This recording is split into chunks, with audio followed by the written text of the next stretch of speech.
Thank you so much for joining us to talk about the news time on Sports World. And it's no longer new that Arsenal remain on top of the log and 6 points clear of Chelsea. And the weekend will be very interesting to see. We just passed the weekend where Arsenal got the better of the result on that very North London derby. And a man who stole the show remains to be Eberechi Eze. And right now, out of 10 games without Gabriel Magalhaes, we've seen Arsenal being so formidable, and we can give it to them at this point in time. Are they favourite to win this one? Yes, of course they are. And some said if Arsenal don't win it this time around, it will be a big blow. But good to see them win 10 games without Gabriel, and then they've won 4 out of 10 games. Now you have on your screen the log, the way it's ongoing at this point in time. 29 points for Arsenal. Chelsea come 23. Man City come 22. And yes, you could say no pressure for the players. The manager said we will take it just to beat just as it comes. But yesterday we just see that 1-2 goals in 5 minutes. Eze scoring a goal and he stole the show. Literally, he got home with the ball, and that's what you do when you were released, or you were possibly released at the age of 13. And yesterday was about all Eze. So Arsenal on top of the log at this point in time. Some are saying Arsenal will be coming down on social media posts. It's been all about Eberechi Eze. And that's how you do when you want to win your game. The start was great. And this is the question from Thomas Frank. He said, who is Eze? He possibly, I don't know who's Eze. But Eze has shown us who he is and why his name is Eze. But that game also saw for the 5.3 yards out. The farthest goal by Richarlison. And then 6 goals for Eze in the last 4 games. That's brilliant for the English player. And Eze now is the first English player to score a hat-trick in the North London derby since 1991, and 34 years ago. Moving on, 97-8. Also, you need to know, keep a tab to this first player to score a goal, and that's what Eze has done in the North London derby. Amazing player to talk about any time of the day. But to talk about sports, Tottenham Hotspur, they've not won in 15 years in the North London derby at the Emirates, or you could say the hybrid, and it works for us. But you look into that game, 8 defeats in the last 10, not on a derby for Tottenham Hotspur. Bad result for Thomas Frank and his lads. But we look at Arsenal, because Eze now, like I like to say, will reiterate again, he's now the first Arsenal player to score a hat-trick in the North London derby in 50 years. Not the Highbury, not the Thierry Henry could have done it, not about Ljungberg, Pires, and the rest of the players, but Eze did it. And we must say again, congratulations to Arsenal as they remain on top of the log while we wait for, the other games, possibly for the Christmas time, to see how it goes, if they'll be dropping point or not. Well, moving away from that, let's talk about something else quickly. Ronaldo is in the news. Image, some say image rights. That's not the right word. And it's literally about Ronaldo, Gianni Infantino, and then whoever this is concerning. This you have on your screen. FIFA delete World Cup poster after backlash. People are furious about this said news, but one man took upon himself to the social media. His name is Mario Balotelli, world-class striker, plays for the Italian side with the Ghanaian, antecedent. But he's saying this is not a mistake. It's possible a mistake. It's not a mistake from FIFA. They know what they were doing. So Balotelli is furious about Ronaldo not being in that one. But for me, what do we say? How do you have a poster of 42 players without a Cristiano Ronaldo? That's how bad it is. But then that has been corrected, and then FIFA has done it all. But thank you so much for being part. Back to you. Thank you so much.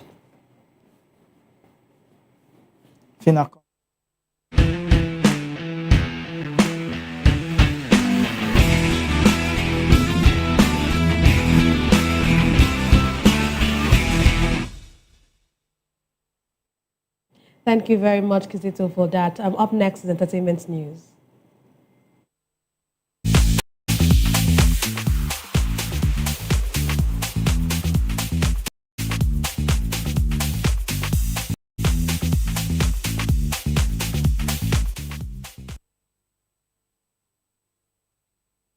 Welcome to the entertainment news.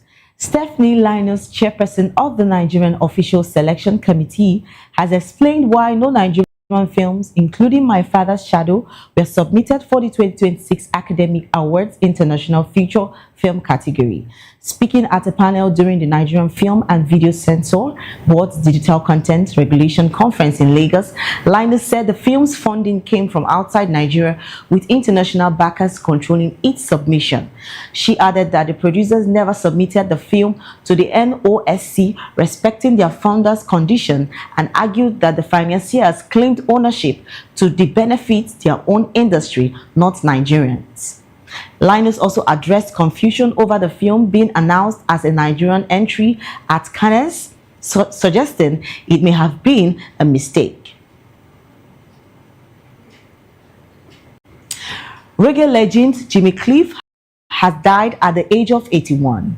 A global star since the 1960s, Cliff helped bring the sound of Jamaica to the world with his hits like Wonderful World, Beautiful People, and You Can Get It If You Really Want. He starred as a gun-toting rebel in the 1972 film The Harder They Come, a cornerstone of Jamaican cinema credited with introducing reggae to America. Cliff's wife, Latifah Chambers, announced his death on Instagram.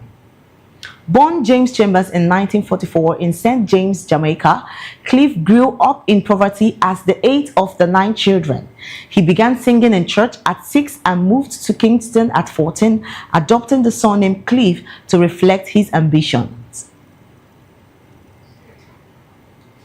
Still on a sad note, Indian Prime Minister Narendra Modi has reacted to the death of Bollywood legend Dharmendra Deol, who passed away in Mumbai at 89.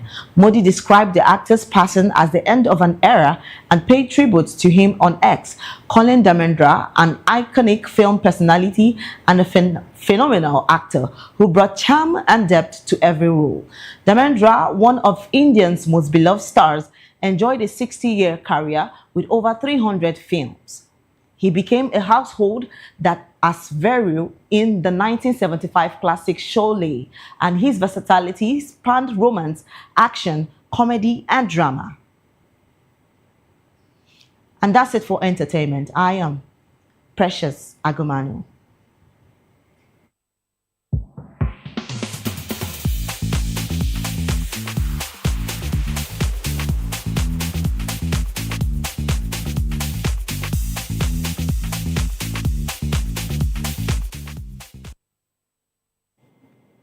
Thank you so much, Precious, and that's how we wrap it up today. Thank you for watching. I am Vivian Uguche. And I am Nenna Ndomdioto. Thank you.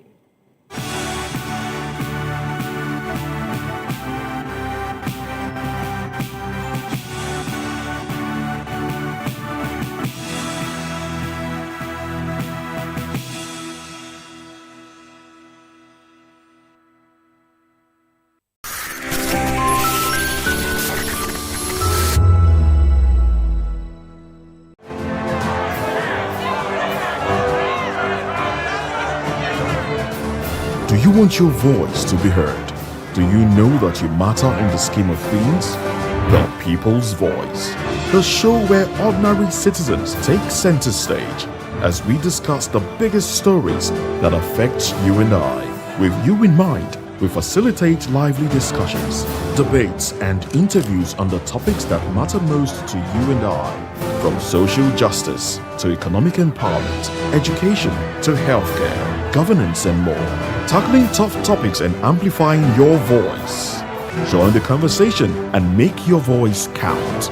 The People's Voice. Make your voice count.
In a world where power shifts with every headlines, news breaks and events happens, we bring you unbiased and explicit information on politics, economy, and state of the nation. We break down the chaos. Facts, not fluff. Truth, not spin. We discuss not just politics, but a glimpse into the future. Join Moses, Chukuma, and Fina on Voice of the People TM. Voice of the People Television. Now you have more than a voice. We encourage you to click on the like button and subscribe to our YouTube channel. We are Voice of the People TV. Also follow us on all our social media platforms. We are at VOPTV Live. Visit our website www.vop.ng for fresh and trending news. Also watch us live on SLTV channel 264. VOPTV, Voice of the People Television.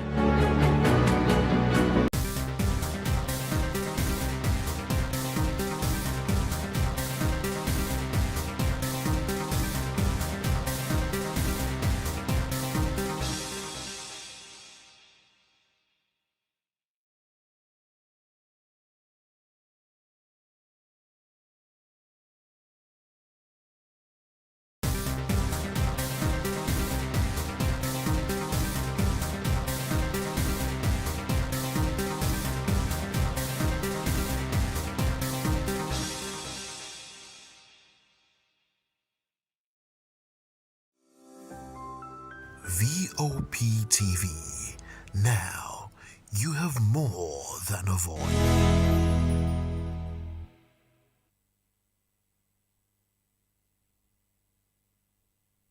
It's a beautiful Tuesday morning, and it's also the 25th day in the month of November 2025. And we'll bid you welcome to another interesting edition of VOP this morning on Voice of the People Television. I am Fina Chiku, and on our radar today, we have quite an interesting lineup for us. And one of the topic of conversation is terrorist commander threatens to kill the president, Tinubu, governor, and even politicians, soldiers. And this actually happened as U.S. provides intelligence support and defense equipment to Nigeria to help combat the issue of insecurity.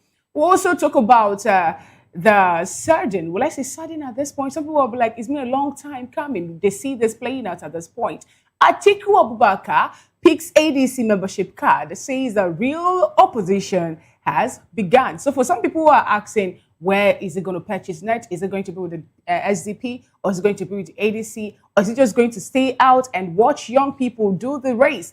Now, just know that Atiku is back on the ballot with the joining or picking of the membership card of ADC. Let's see how the primaries will turn out. But we know he has never actually lost any primaries that he is interested in.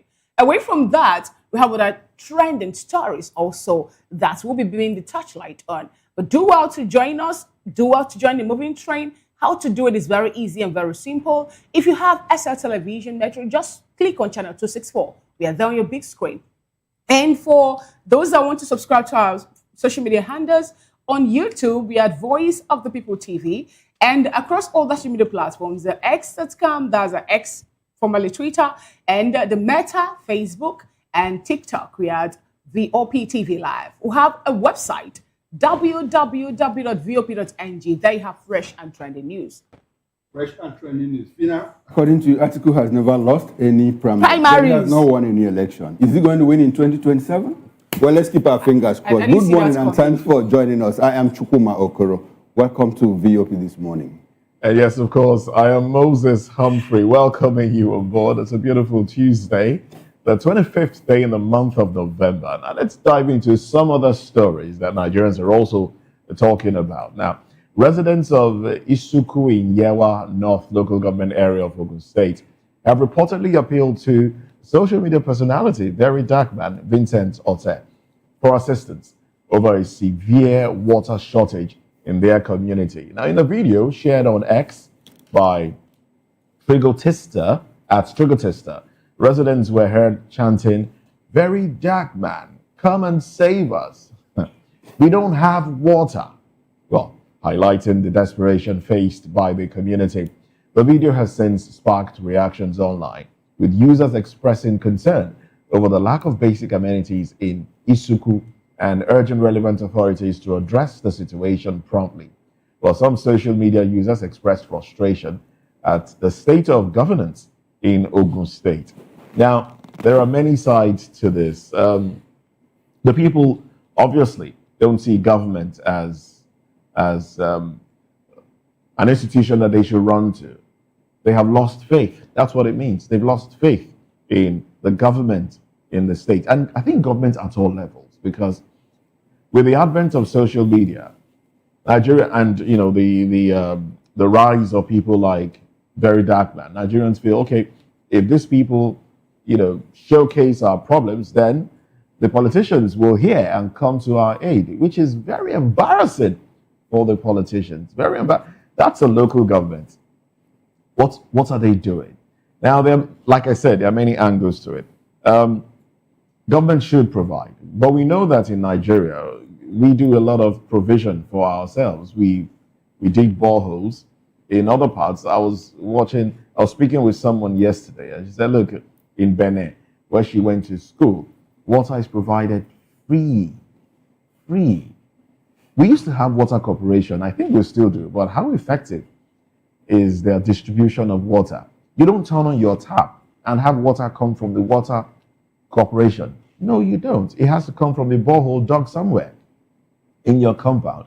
And the issue of digging, a lot of people don't even know where to dig their boreholes. If you dig in the wrong place, in the estate where I stayed, it was a problem getting good water.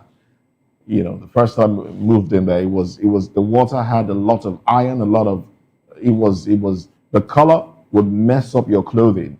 And then we had to do a lot of digging. You dig here, you dig here. So who regulates these things?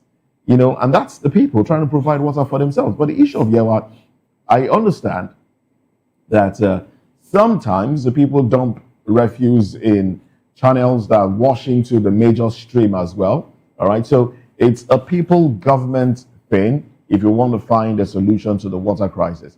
But basically, the onus is on the government to ensure that they provide water for the people. These are basic things that people ask for. Security, water. That's even the SDG, one of the SDG goals, I think SDG 6 or something. Provision of potable water. SDG 2030, and we are in 2025. And all over Nigeria, you can't boast, there's nowhere that you'll find water provided by government. Nowhere. It's embarrassing. And I think government should wake up to their responsibility rather than just campaign for elections and give people handouts. And the people too should be blamed. You know that these people over time have not cared for you, and they come and give you what you eat in a day, or at most a week, and you vote them back into office. And they don't provide the amenities that they promised you during campaign.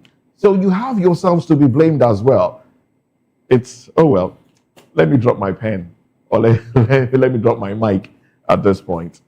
In as much as we know that some persons sometime, will go as far as pouring dirt into the waterways that will further move into the streams, that, some communities rely on for supply of potable water. But I don't think that Nigeria today, we should still be having people relying on taking water from the natural water source. I know some old women and men will say that water, especially spring one, is the sweetest and all that. But now let's break this the way it should be.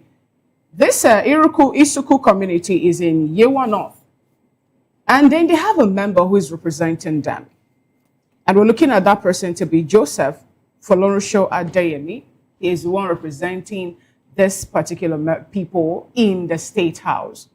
Interesting point again to note is that we have the chairman of the Senate Committee on Appropriation.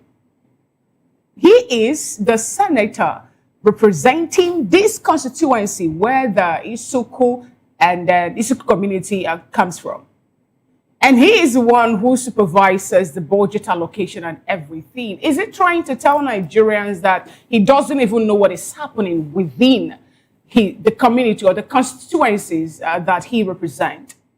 If that actually should be the case, then on what basis are they making their appropriation and also the, what do they call that again? I can't remember on top of my head what that is being called. Is it, oh God, I need to remember how they do, where they give them money, the constituency project. Thank you. Constituency project at this point. So if the people of Isuku can go as far as saying we don't have water, And then we have senators, we have members of the House of Assembly representing them. We have people who, these people have already given over the franchise to say, go there and represent us. And they cannot bring down to them basic amenities. Basic amenity. Then that shows there's a big problem somewhere. And Mo, you're talking about voting wisely and all that. Now, I don't think that some of these members of the Senate understands that it is also their duty to establish back home an office for proper communication between them and the people. But guess what they do most of the time? They all have houses somewhere within the high boroughs of a settlement in Abuja, in Maitama, in Guzape, Extension, in Asokoran, all that. They rarely go home. What is the business with that? So I'm happy that the people have decided not to call on the politicians who believe that once they're in office, they don't care whose ox is. Any other thing you're saying is behind you until when it's not time for the next election. They have decided to relegate them and go for a non-state actor to say, help us. We are seeking succor from you at this point. Help amplify your voice so that it will get to the people who will come up tomorrow to construct one borehole and use billions of money to put it before or in front of the cover pages of the national dailies. It's a slap on the face of, I know we are not going to have even development. Yes, that one is there. But I don't know what is keeping us that after 65 years of independence, people can still gather together in front of one dirty or muddy pond and they are calling and clamoring for someone to come to their help. The issue is deeply troubling, and it speaks to the failure of government and governance itself. You see, this Isuku community, they are not alone. If you walk through the length and breadth of this country, there are communities that are even better than Isuku, because if you look at the video there, you see, worse. Better or worse? Worse. Okay. Worse than Isuku? Yes, worse than Isuku, because they even have pond. In some places, they don't have pond. Is that a pond? What does it look like? It looks like it's a pond. It looks like it's a pond. I don't think it's a river. Moses, in some communities, you don't even have ponds. So it is deeply troubling and concerning. Oh, places like Enugu and some places like that. No, but Enugu have water bit. Individuals are doing something. The difference, there's a difference in Enugu. Okay. Enugu is difficult to drill a borehole, a personal borehole. It will take millions of naira for you to get aquifer, potable water in Enugu. But the case of Enugu is that there is what they call, within the Ajali sandstone, geologists understand, there is pure water. That is, what I mean pure, I mean clean water. And that was why Nigeria Breweries Limited had to site their factory there. Because a certain percentage of their resources is based on clean water. So they had to take it to that point. So, and if you go to Enugu, there is a place called 9th Mile. 9th Mile has clean water. Okay. And that is the place where tankers now take water to the main city. But it is troubling that after 100 years of Enugu as a city, the state government still cannot provide water, even for the metropolis itself. Meanwhile, the white man that oversaw that place during independence was able to bring water to this. But this government that we have from 1960 couldn't expand. Peter Mbai is doing, a few things about water in Enugu. So let me leave Enugu and go back to the Isuku. Yep. For them to even call Very Dark Man shows that they have lost faith in government. It's not just in water, in security, in electricity, and even in schools and hospitals, because people patronize private hospitals. Now, Fifi, when you talked about, it is not the responsibility of the House of Representatives or the person that is in charge of the appropriation committee, it is the responsibility of the state government. They should stop, I call them out. They should stop taking the constituency project money if they know they cannot utilize it. Constituency project money doesn't even solve the problem. This is more why? Because when you build borehole, after like 6 months, 2 years, the borehole will dry up. The sand will cover it. The borehole will dry up. So what they need to do is go back to what the white man did, what the colonial masters did, provide waterworks. Provide waterworks so that if you get into your apartment, you turn on the tap, there is water. What you need to do is to lay pipes across your street. There you now pay to take the water into your street. And what happens every month, you pay bills. I spoke about an experience I had when I traveled. I lived for like 2 years. I didn't know how water got into my apartment. Even gas. Even power. But if I default, my next door neighbor will have water, will have power, but I wouldn't have light. These things are, nobody is asking you to, a white man has built, buy and install. Why is it difficult to do? Meanwhile, we have an Ogun state where the governor is busy building an airport. What's the distance between Ogun and Lagos? Meanwhile, people in the nearest community, Yewa happens to be a popular local government, you know, they don't have potable water.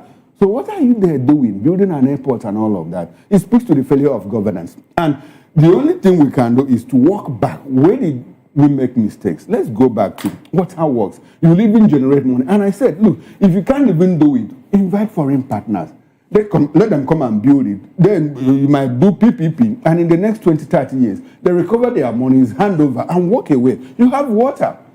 That is the sensible thing to do. Unfortunately, you white people, I sympathize with you, but the government can do better. Now, let's move away from that and get into another troubling issue in Nigeria, because the Lagos State Command of the Nigeria Police Force says it has intensified security presence across the state, including schools, places of worship, markets, and other public areas as part of measures to curb rising insecurity nationwide. Well, this comes as the command confirmed the arrest of 56 suspects linked to various criminal activities within the metropolis. Recent weeks have seen heightened tension across the country with Boko Haram attacks in Borno and increased banditry in states such as Niger, Kwara, and Kebbi. While speaking on Monday at the command headquarters in Ikeja, the Commissioner of Police, Olorundare Jimo, said the deployment forms part of a broader strategy to ensure the safety of lives and property as the year winds down. Well, Jimo disclosed that officers had been stationed at critical locations, including worship centers, markets, recreational spots, and major highways. He stressed that the aim is to guarantee a crime-free festive season for residents. Assuring Lagosians of the command's readiness, Jimo insisted that the security situation in Lagos remains stable. Well, he added that all area commanders, divisional police officers, tactical squads, and unit commanders had been directed to reinforce security at worship centers during services. Jimo explained that intensified intelligence and surveillance had begun yielding results. Well, within the review period, the command recovered 10 stolen vehicles, several of which were taken away by drivers and car wash attendants. Can you imagine? Well, he added that suspects were arrested for offenses including armed robbery, conspiracy, kidnapping, assault, stealing, and threats to life.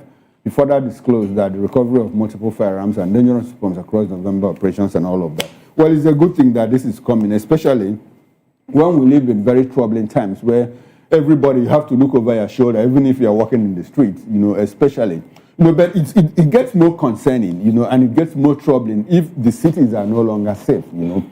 We are talking about, it's a good thing that it has nothing to do with the kind of insecurity witnessed in other parts of the country, terrorism, yes, to say. But this is normal law and enforcement, you know, and it has to be taken seriously. But Commissioner, it shouldn't just be to protect us during the festive season. It should be an all-round thing. And I'm happy, you know, that somehow Lagos is becoming safer by my own reckoning, by my own account, because back in the days, you know, there are certain areas of Lagos I couldn't walk in the night, but I think I can walk through those areas now. I'm not saying that Lagos is crime-free, but it's a lot better than it used to be in the past. Thumbs up to the Commissioner of Police. And if you are doing this good job, I think you need the support.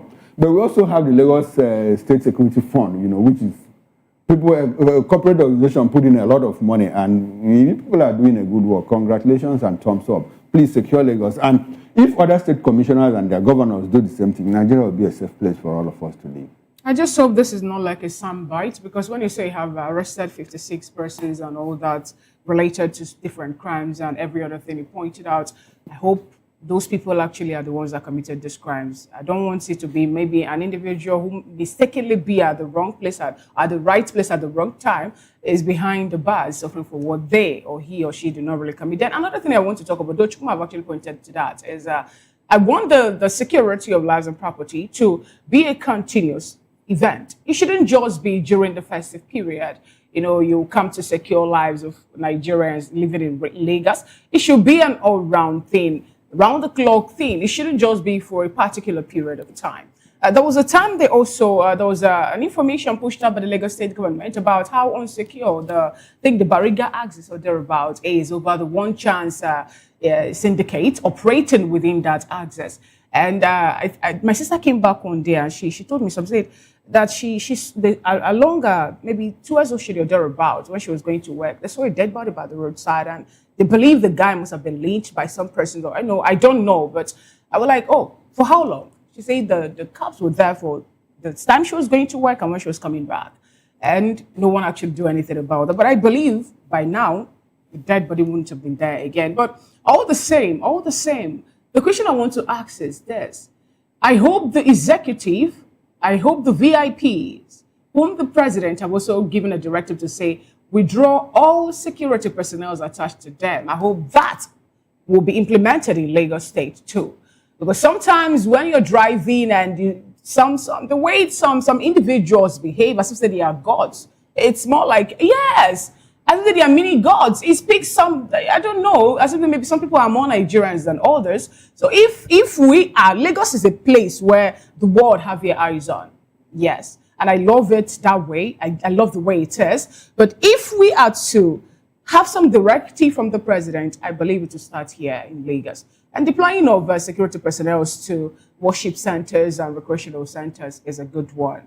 Kudos to Nigerian police, but kudos to GMO for this initiative. Kudos also for carrying out all this for this festive period. And also, I would say more kudos to you when we'll see some of the policemen in Lagos try to, comply with the directives of the IGP and also your own directive. That is all I would say to this.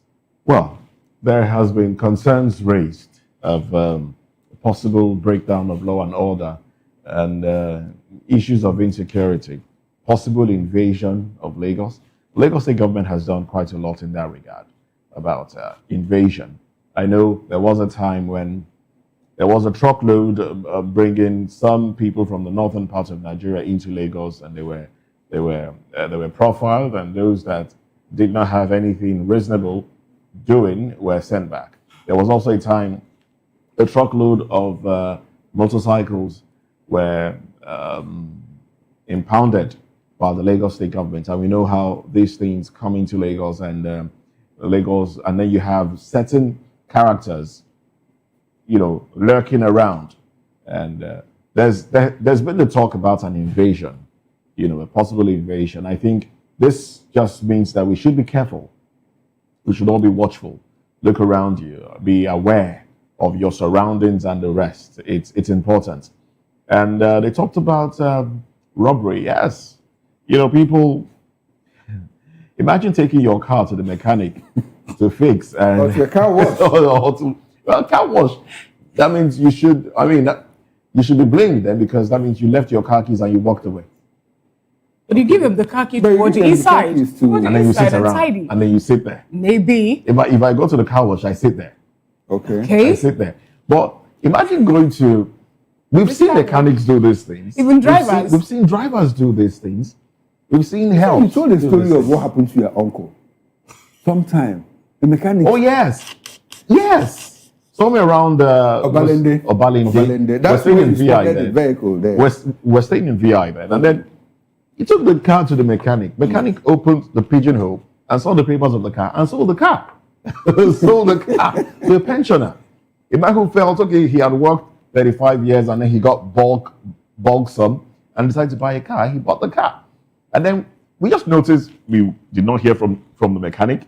We didn't see the car for months. Imagine. And one day we're walking around the Balindi and we saw the car. We had to impound the car. And the owner and the driver, the man, took them to Kefi. And then, we went back and forth. I felt pity for the man. I felt pity for him because we couldn't find the mechanic. He took the money and, absconded. So, but just the other day, 2 weeks back, in the Catholic church in my estate, a car was stolen. Oh. What happened to the car The family. Do they have car trackers? The family. Some people do. Some people do. Because imagine going to church, park your car, and then went into the church, and then you come out on your car. No, they should issue tallies because in my parish, if you drive in, we issue a tally because the church is fenced, so we issue you a tally, and when you are driving out, you hand over. Should I tell you something? Some people will leave the tally on top of the dashboard so that they will not misplace it and guess. No, that's personal responsibility. Or put it inside, or put it inside the pigeonhole so that because that's what I do normally. It must be there so that I wouldn't want to go back. No, you wear suits to church. No, in my pocket, any pocket I have, I put it inside. So I think we should be more conscious of our surroundings. So because I mean there is starvation. I know Chukuma would say you don't link crime to hunger and poverty. But the truth of the matter is when people feel they don't have any other choice and they need quick fix, quick money, they easily shift to crime. I mean, there's a popular saying, the idle mind, you see. No, when I say don't link it, I don't lose sight of the fact that it exists. But I'm just saying that it shouldn't be a reason. Yeah. Of course. You know, it shouldn't be a reason. So, because all of us are poor too. I mean, all of us have not become armed robbers. Well, some of us are. Some people are stealing one way or another. Stealing with the pen. And I mean, people give birth to children these days, and they pray that they are able to get into positions where they can steal. Sign money. No, they can steal. It's stealing. Okay. You like you're the one saying stealing, no? Then they're saying signing off money. You steal money. So that's the society we live in. So we should be careful, really. Exactly. We should be careful. All right, without wasting much time, let's take a quick peep, do the newspaper review by flipping through the cover pages of the national dailies. We have the first daily today, The Guardian, the Nigerian Tribune, Vanguard newspaper, Business Day, This Day, Daily Trust, and a whole lot more. Then I would like to start off from the first daily. Beside the masthead, Amnesty wants school abductions, forcing Northern children out of classrooms. All right, we have another, the banner headline on the cover page of the first daily today. Nigeria, U.S. seal major security pact after high-level talks. U.S. to expand intelligence defense support in Nigeria. Beneath the masthead, National Assembly nears completion of Constitution review draft. Southwest governors hold emergency meeting on escalating security threat. Niger Catholic Diocese names of 265 students, teachers in captivity. UK rejects Nigeria's bid to transfer Ekweremadu's prison term. Another bold headline on the cover page of First Daily, Rose Vivo to FG, license firearms for citizens, self-defense. Ejimako Kanu's transfer to Sokoto frustrates appeal efforts. Atiku officially joins ADC in Adamawa. Those are the stories on the cover page of the First Daily today. And to the New Telegraph we go. On top of the masthead there, CBN proposes 5-year ban for serial job check issuers.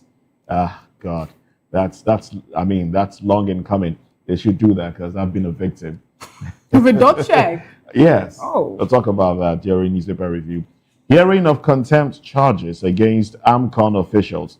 Lawyers scheduled for tomorrow. And then the window headlines. Ex-Vice President Atiku formally registers as ADC member. Akpabio unveils counter-terrorism strategic plan 2025-2030. Constitution review. NAS to engage governors tomorrow. Deputy Speaker Kalu. UK rejects FG's request to transfer Ekweremadu to Nigeria. And Jimmy Cliff dies at 81.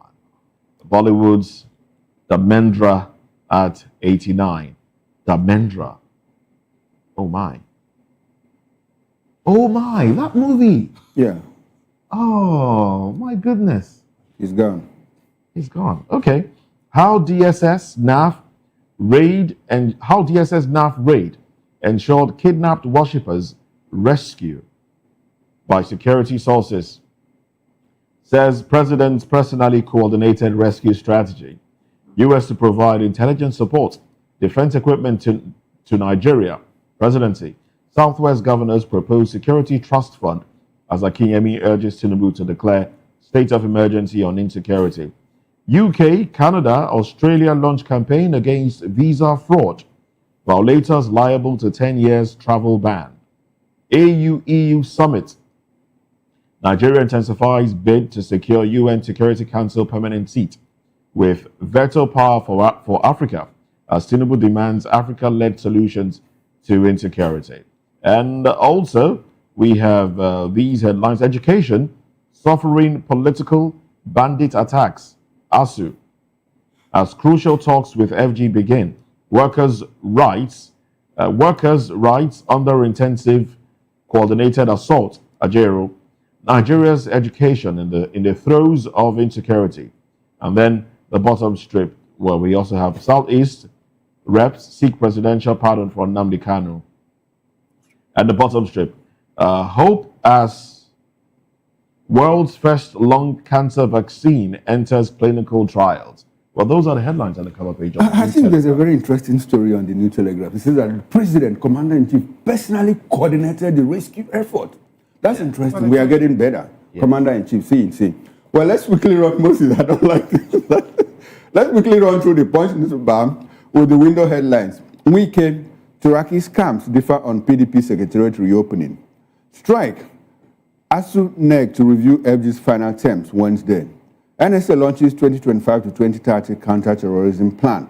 And beside the nameplate, 2027 presidency, articles ADC registration sparks storm. Now, the big story, kidnapping crisis.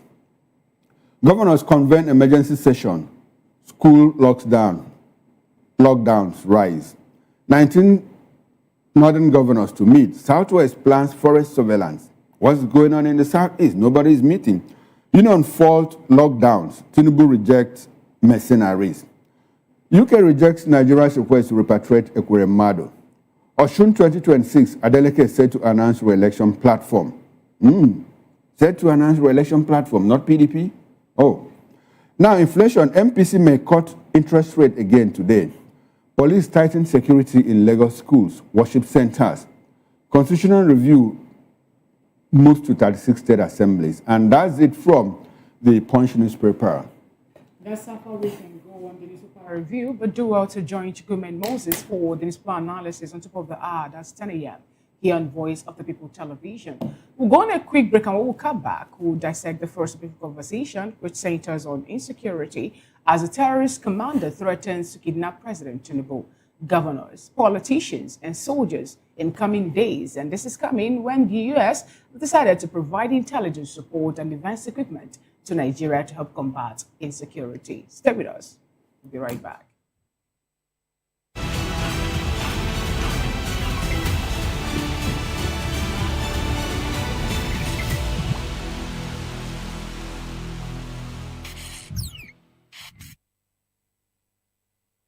In a world where truth is the ultimate power and opinions scream the loudest, it's time to wade through the noise. Hunger no get tribe! Hunger no get religion! And scan the human interest and trending topics that matter. Stay tuned to The Issues, your plug to the stories making the buzz, from politics to science and technology, social justice, and more. Let's tackle the tough questions and expose the truth.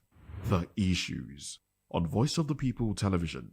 Don't just react, understand.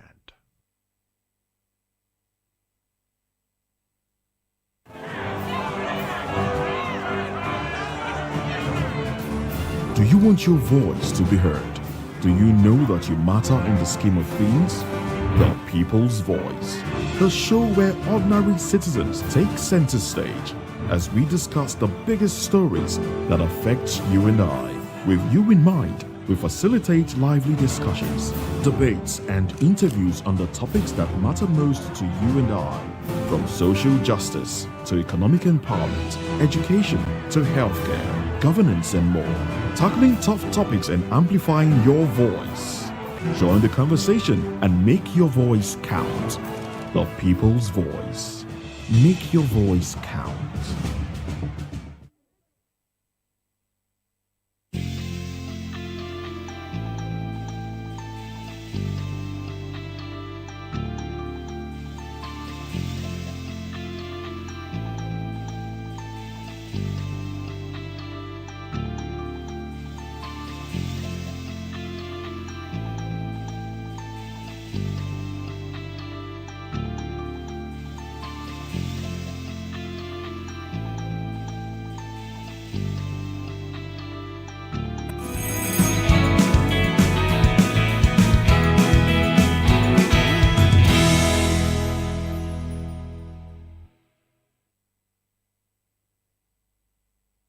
Welcome back. It's still VOP this morning on Voice of the People Television. An alleged terrorist commander has issued new threats against Nigeria, declaring that his group will soon begin targeting military officers state governors, and even President Bola Tinubu for abduction. And a video obtained by Sahara reporters, the armed militant, wearing what appears to be a Nigerian military jacket, boasted about recent kidnappings of school children in Kebbi and Niger states. The terrorists, whose identity was not immediately confirmed, say they are unfazed by recent arrests made by security forces. According to him, the Nigerian government had failed in its responsibility to protect citizens, pointing to the jacket he wore. He continued and said that, "Look at the clothes I'm wearing." In quotes, they belong to a soldier. In Nigeria, in the days ahead, will kidnap a governor, will kidnap the president, and others. The terrorists further claimed that Nigerians should place their hope in divine protection rather than the government, insisting that authorities could not guarantee safety. Meanwhile, the presidency says the United States government has affirmed its readiness to deepen security cooperation with Nigeria, including the provision of enhanced intelligence support, defense equipment, and articles to reinforce ongoing operations against terrorists and violent extremist groups in the country. This follows discussions and engagements held last week between a high-level Nigerian delegation and U.S. officials, which was aimed at strengthening security partnership between the two countries and open new avenues for cooperation. The delegation, led by National Security Advisor Nuhu Ribadu, had met with senior officials across the U.S. Congress, the White House Faith Office, the State Department, the National Security Council, and the Department of War.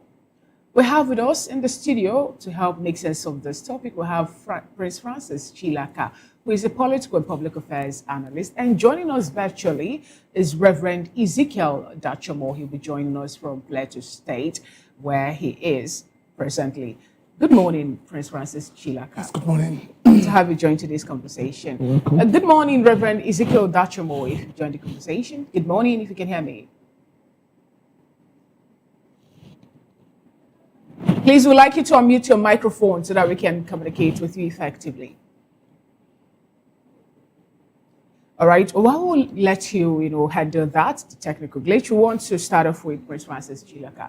Prince Francis, what do you make of this? This is not the first time, a non-state actor will be targeting the president or even issuing threat to the president. We've seen most of those people ragtag non-state actors, make videos, even criticize the government, and yet they are posting these videos on social media.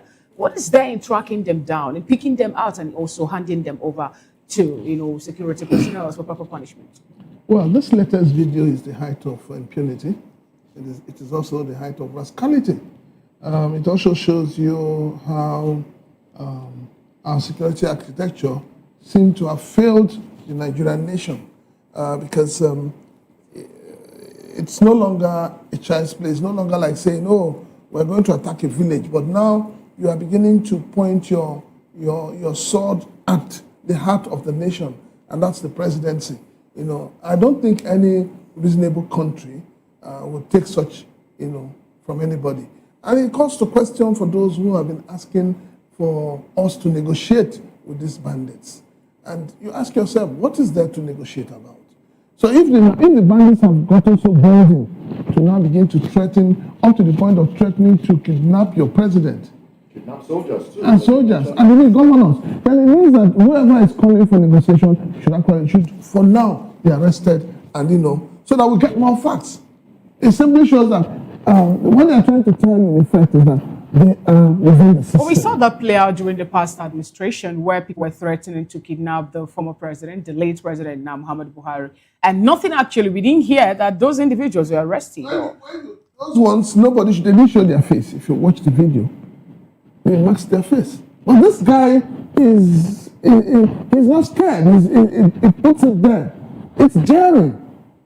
Now, Prince, when you talk about arresting these people, some people find it difficult to understand why they are not arrested. Is it because of negligence? Is it because they don't have information, data about them? You recall that when Charlie Kirk was killed, by Tyler Robinson, in Ota, he ran away to another state, and quickly, in a matter of hours, they were able to track him down. and arrested them. Why is it difficult for us? Is it that the security agencies don't want to do this, or are they incapacitated by lack of data? And no, not lack of data, not lack of technology. It's just that our security agency focuses on a different thing entirely. They are more interested in arresting a TikToker. No, I'm talking about them. They're more interested in arresting ordinary Nigerians who are trying to use social media to express themselves. Like I said here, if for any reason we sit down here and we begin to say things that the government considers unacceptable, it will take them up to a few minutes to come around up everybody. Interesting point to raise there. Because I needed to ask this question to Reverend. Reverend, good morning, if you can hear me. Good to have you join today's conversation. Please, I would like you to unmute your device so that we can, communicate.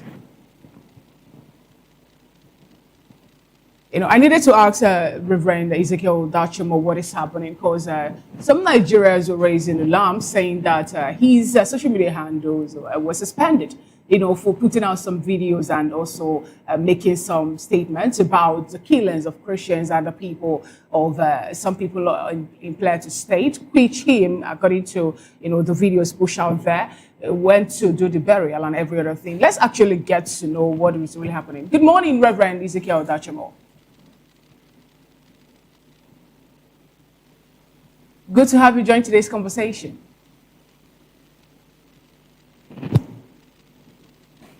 I am finding it a bit difficult getting your audio feed. Can you help us by unmuting your device?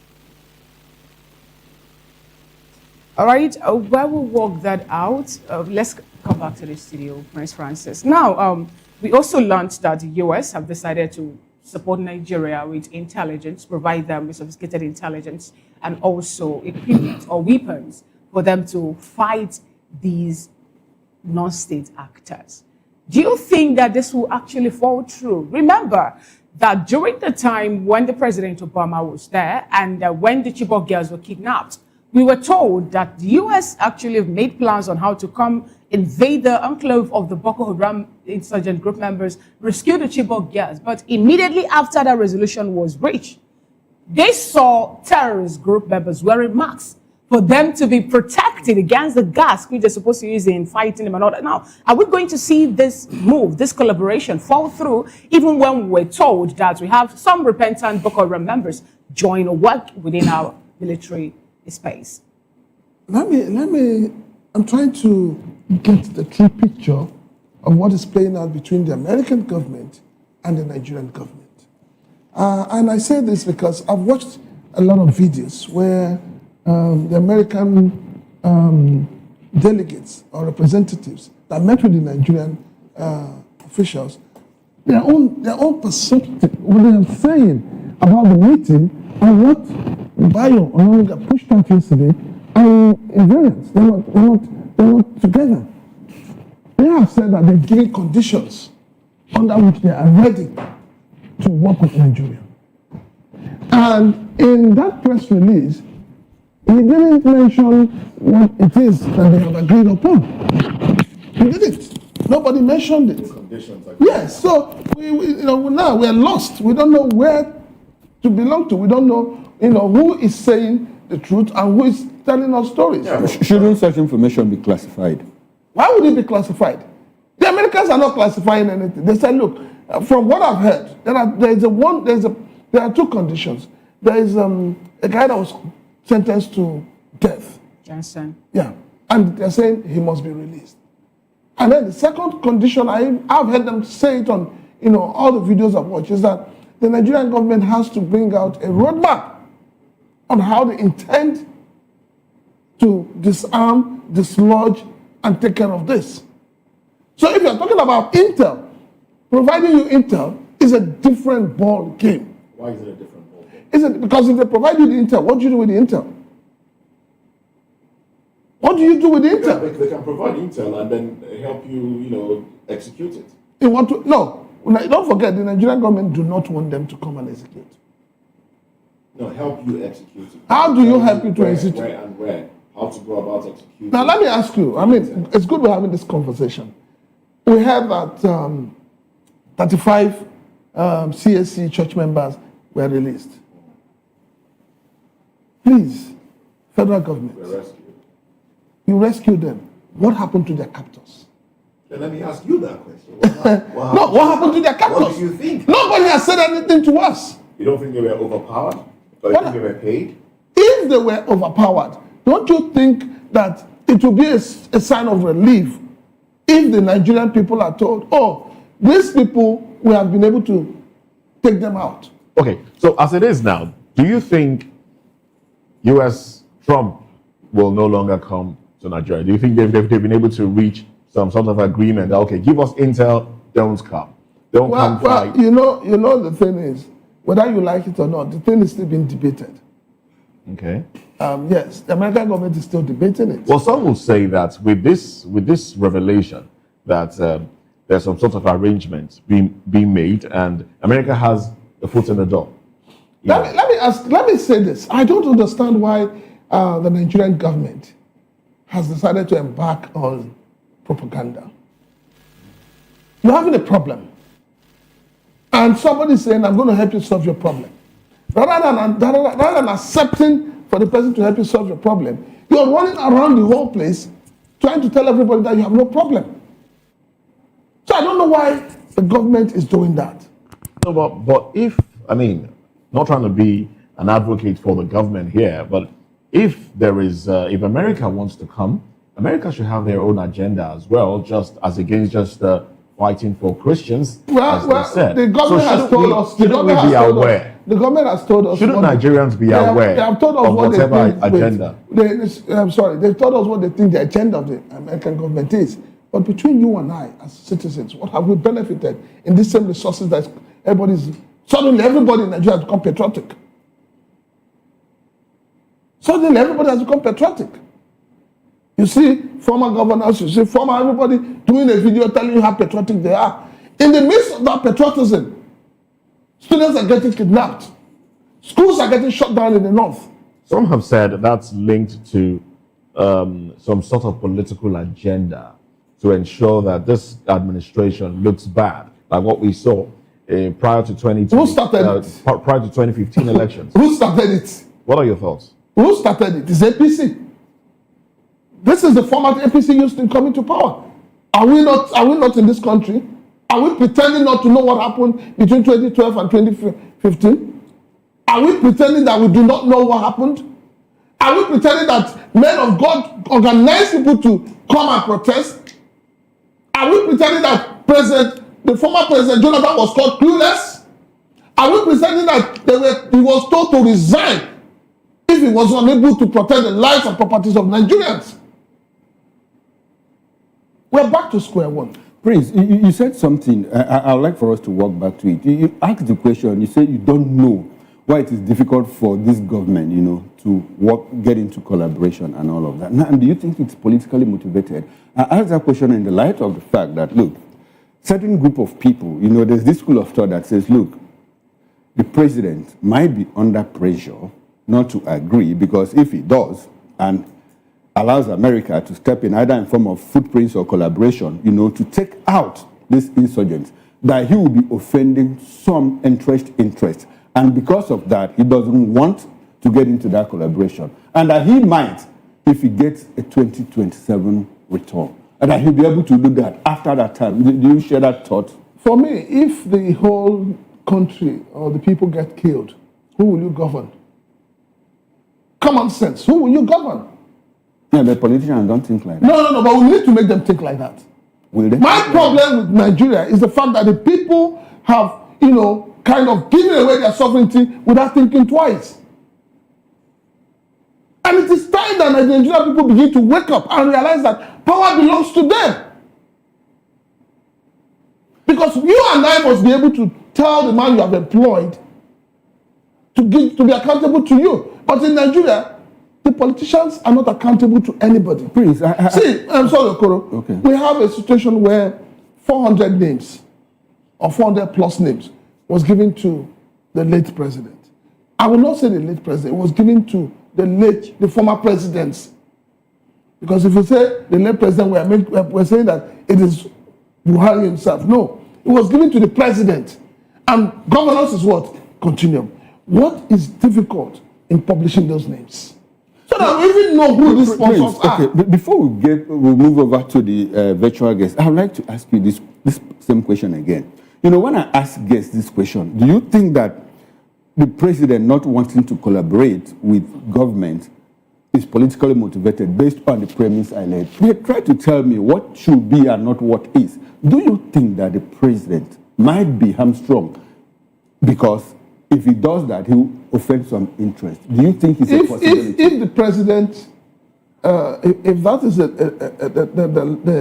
the line the president wants to toe, by saying, I will not take force, I will not use force, I will not accept help because I'm going to offend some people, then it's not what being a president. Some also point out to the tweet he pulled out January 29, 2014, when he says, I have no fear either for my political future or even the present one. All I'm scared of is for Nigeria not to live well. Let's go to virtual guest. We have Reverend Ezekiel Dachimo. Good morning once again, Reverend Ezekiel Dachimo.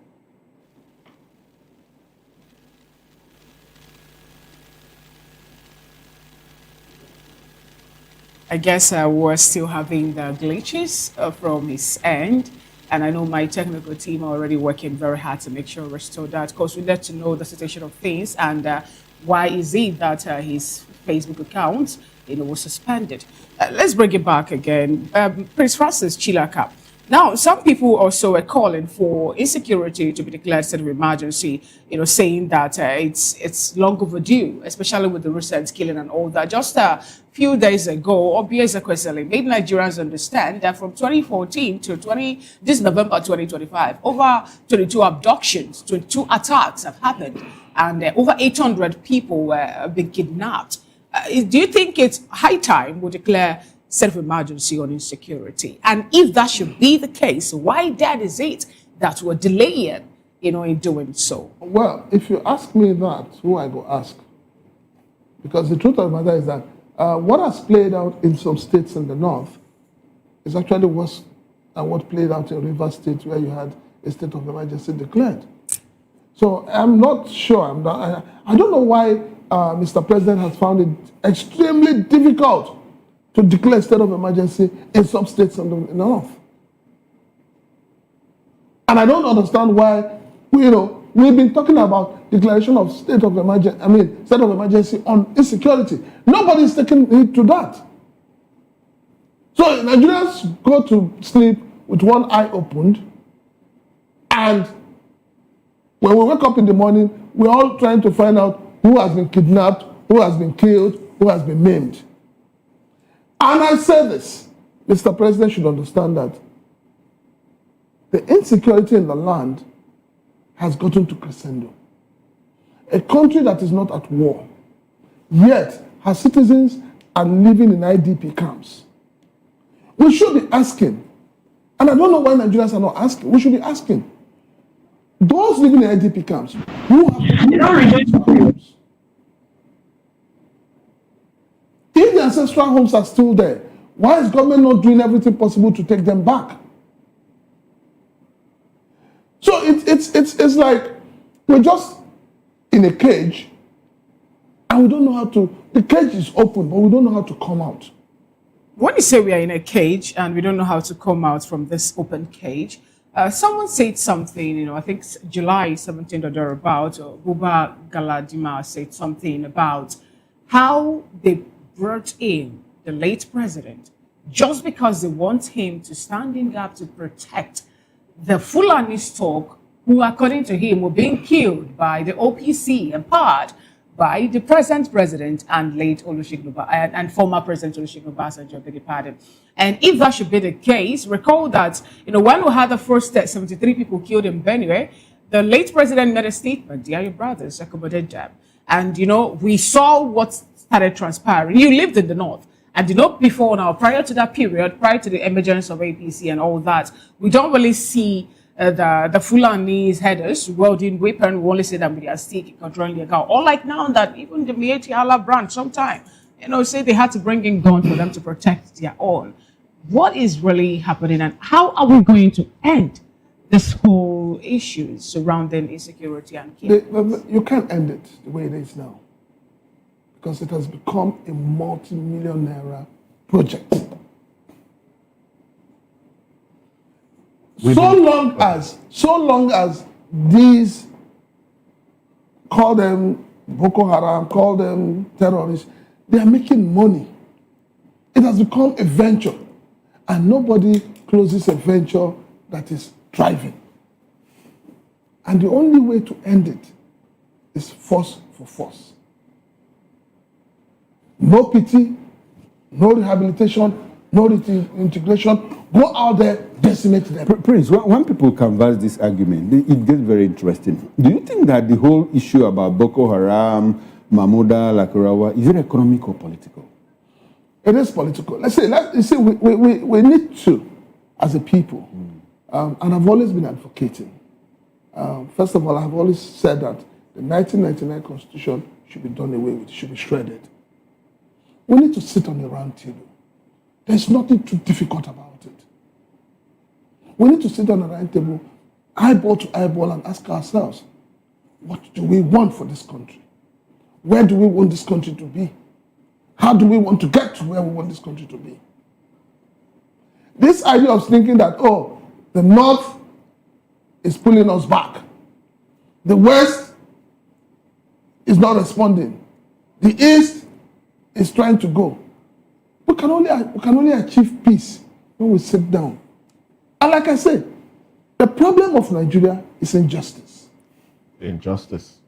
We fail to understand that without justice, you cannot have peace. So we keep trying to masquerade peace, as if it's a wall that has cracked and you're using cement to plaster it back. What justice are the foreigners that have invaded Nigeria? What justice are they seeking? The Fulanis, or rather the people that brandish weapons and carry guns and kill farmers, and what justice are they seeking? If I'm to ask, I'm not talking about their own kind of justice. You're saying that we cannot. I am saying that we as Nigerians, if they are foreigners, what do you do to foreigners? You push them out. First and foremost, we all must agree that those attacking us are foreigners. And if we know that they are foreigners, what do? We work together to push a foreigner out. Interesting. Thank you so much, Prince Francis Chilaka. Let's get to Reverend Ezekiel Dachabo. Good morning once again, Reverend Ezekiel, if you can hear me. Good to have you join today's conversation. Yes. All right. I greet to all them. Great you too. Let me get your view on this, because we have a story making a wave with social media saying that your Facebook accounts have been suspended, and also maybe the information is there deleted over the posts you've made about the killing of Christians and how vocal Vabos you've been in talking about the insecurity in Nigeria. How true is that? How true is it?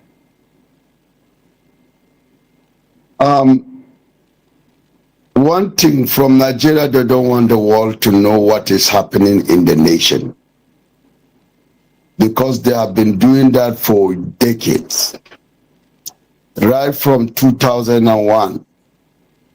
This thing, even before 2001, every time that we were killed, the media, the government, downplay everything. And this thing has been going on and on, because they don't want me to say the truth. I've performed more than 70 times burying people en mass, partake in it.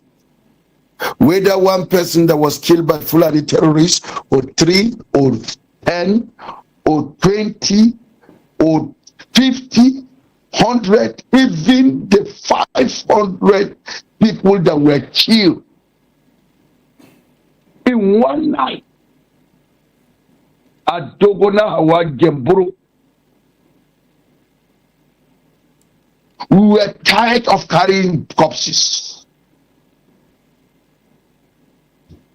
In fact, the blood of innocent people that were killed were all over our body. Just to make sure we carry them to the gravesite. With the monument. In fact, there are different villages that these Fulani terrorists, Muslim terrorists, have occupied our lands.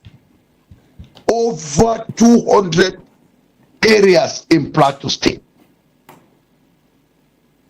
In Bromland alone, over 67 houses and villages evacuated.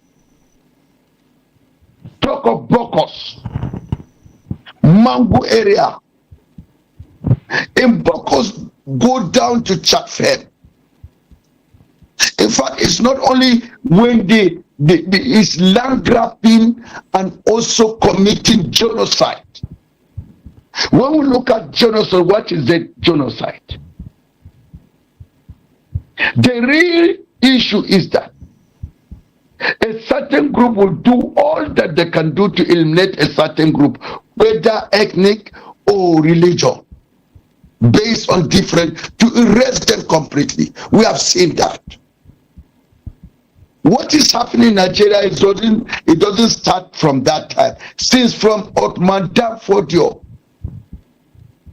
1804.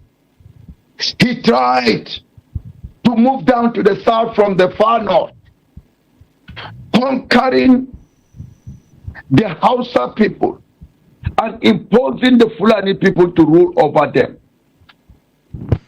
Some of the villages, based on history, they call them Banza Bakwai. They were moving like a tornado, wiping tribes that they agreed to join Islam. Tribes that agreed to join Islam, they spared them. But their leadership, their king, will be removed and placed down to Kwara. That's why Fulani is controlling Kwara. A jihadist movement. But here in Plateau, and Benue, we stood our ground. Our forefathers become a stumbling block to them. They couldn't move with Islamic movement to the south. Our forefathers gave their lives. And they refused to join Islam. They fought to finish it. Until Danfodio is no more. Their successor could not succeed. And today the present generation have risen up. The hit that we are receiving today in the Middle Belt as a whole, we are receiving a hit that belongs to the south-south, southwest, southeast. We stopped the preacher that was moving down to the coast. Even Sat Amadou Bello came out and said the coast is his own boundary. He is reaching the coast. And my fellow Christians in the south don't understand the language. When we are finished in the Middle Belt, they will see him. And because we stood resistance, we stood on our ground, never to meet the northern ideology, because their ideology is barbaric. It's to subject you to become a slave to them. Reverend, they will never give you room to do anything. Reverend. And that's why I have to finish with it, telling you we have seen what genocide is all about. All right, Reverend, I understand. I understand the passion with which you're speaking. You've buried a lot of people, friends, church members, and the rest. But I would like for you to take a minute and tell us some of those stories you've heard. You know, those are heartbreaking stories that you have heard directly. So maybe some Nigerians can feel truly what you feel, because some in some quarters have said, oh, you're just trying to draw international attention. You're just, speaking for the world to see you. It's not as deep as you say it is. That's what some people are saying. But tell us some of the stories you've heard from victims, those that have lost loved ones as well. Tell us a little bit more. Those that I heard as testimonies, live and direct. There are ones that I experienced it personally. Because as the chairman of Regional Church Council of RCC Rock, I've moved from one village to another. Let me tell you, when Goodluck was on seat, they have to create the muster, that's the Boko Haram, to unseat the President Goodluck because he's a Christian. Every village that is densely populated with Christians alone, Christians are majority in that village. Okay. Boko Haram head to that place. They come on Sunday. They separate the woman from the man, the female from the and this is what is happening. They will slaughter the male. This is a system of jihad movement right from the prophet. Okay. And this is how it started that I've heard it. Okay. The women selected the women for their sexual urge, raping them. Those that were, then they moved to another village where Christians are many. These are really horrible tales, I must say. But I'm coming back. Just allow me to finish. I'm coming back. Okay, go ahead. I'm giving you the background. From there, the Christians relocated to the Middle Belt.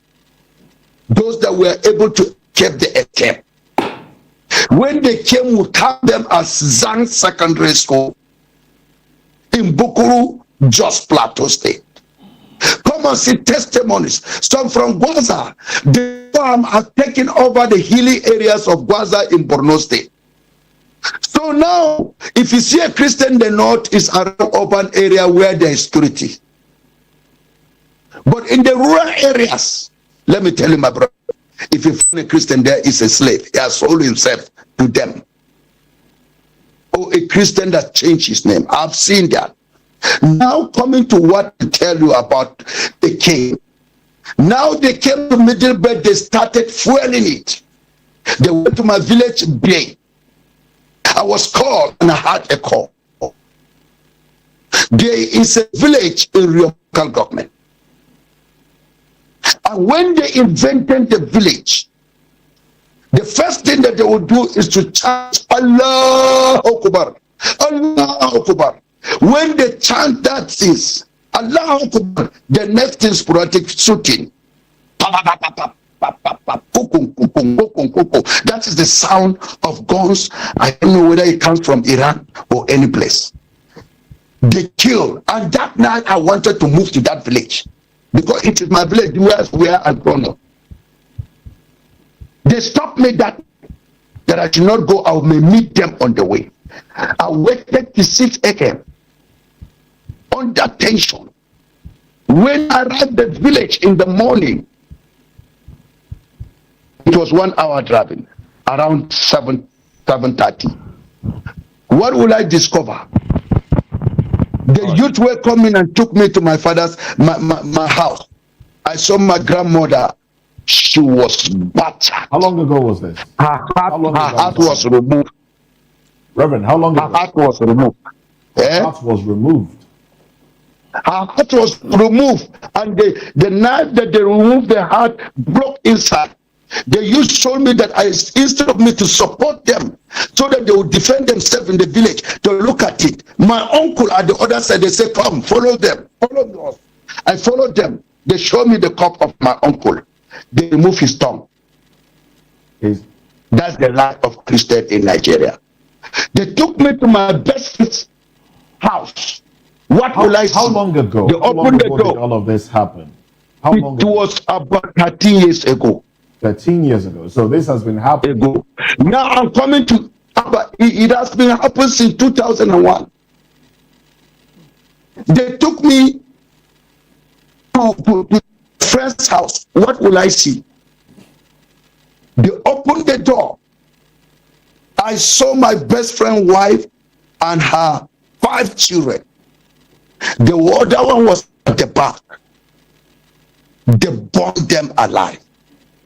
Okay. She died with her child behind. We have to gather them that day. The governor of Plateau State, Jonah Jan, came to the village. That is another one.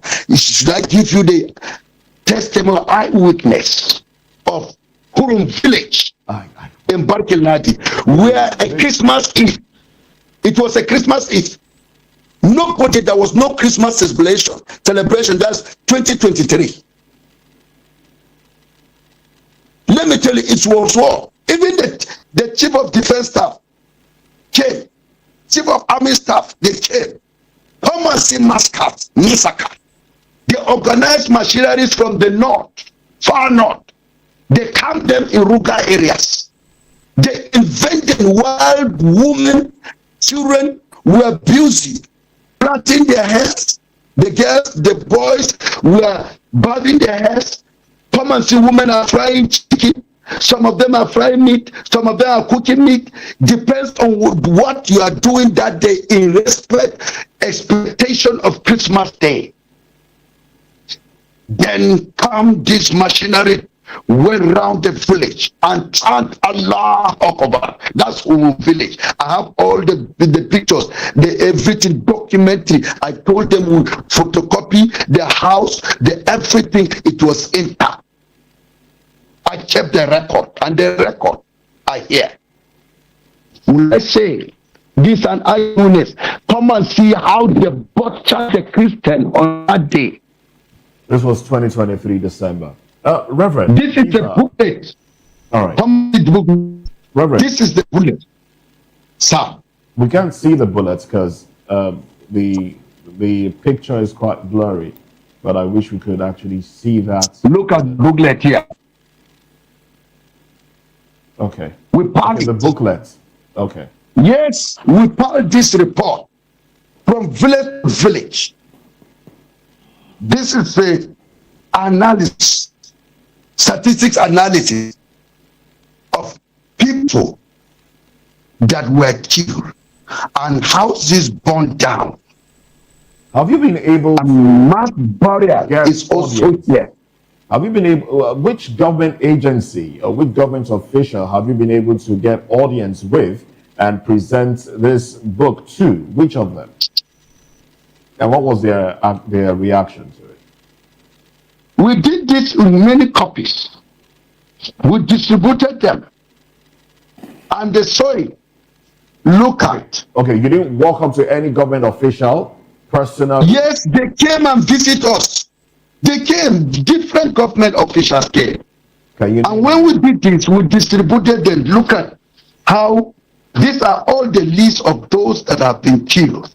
We have this fact finding. Can you name any government official or any agency that came to visit you that saw this booklet and went through? When this thing happened, we have government officials that came. NEMA came, UNICEF came. Okay.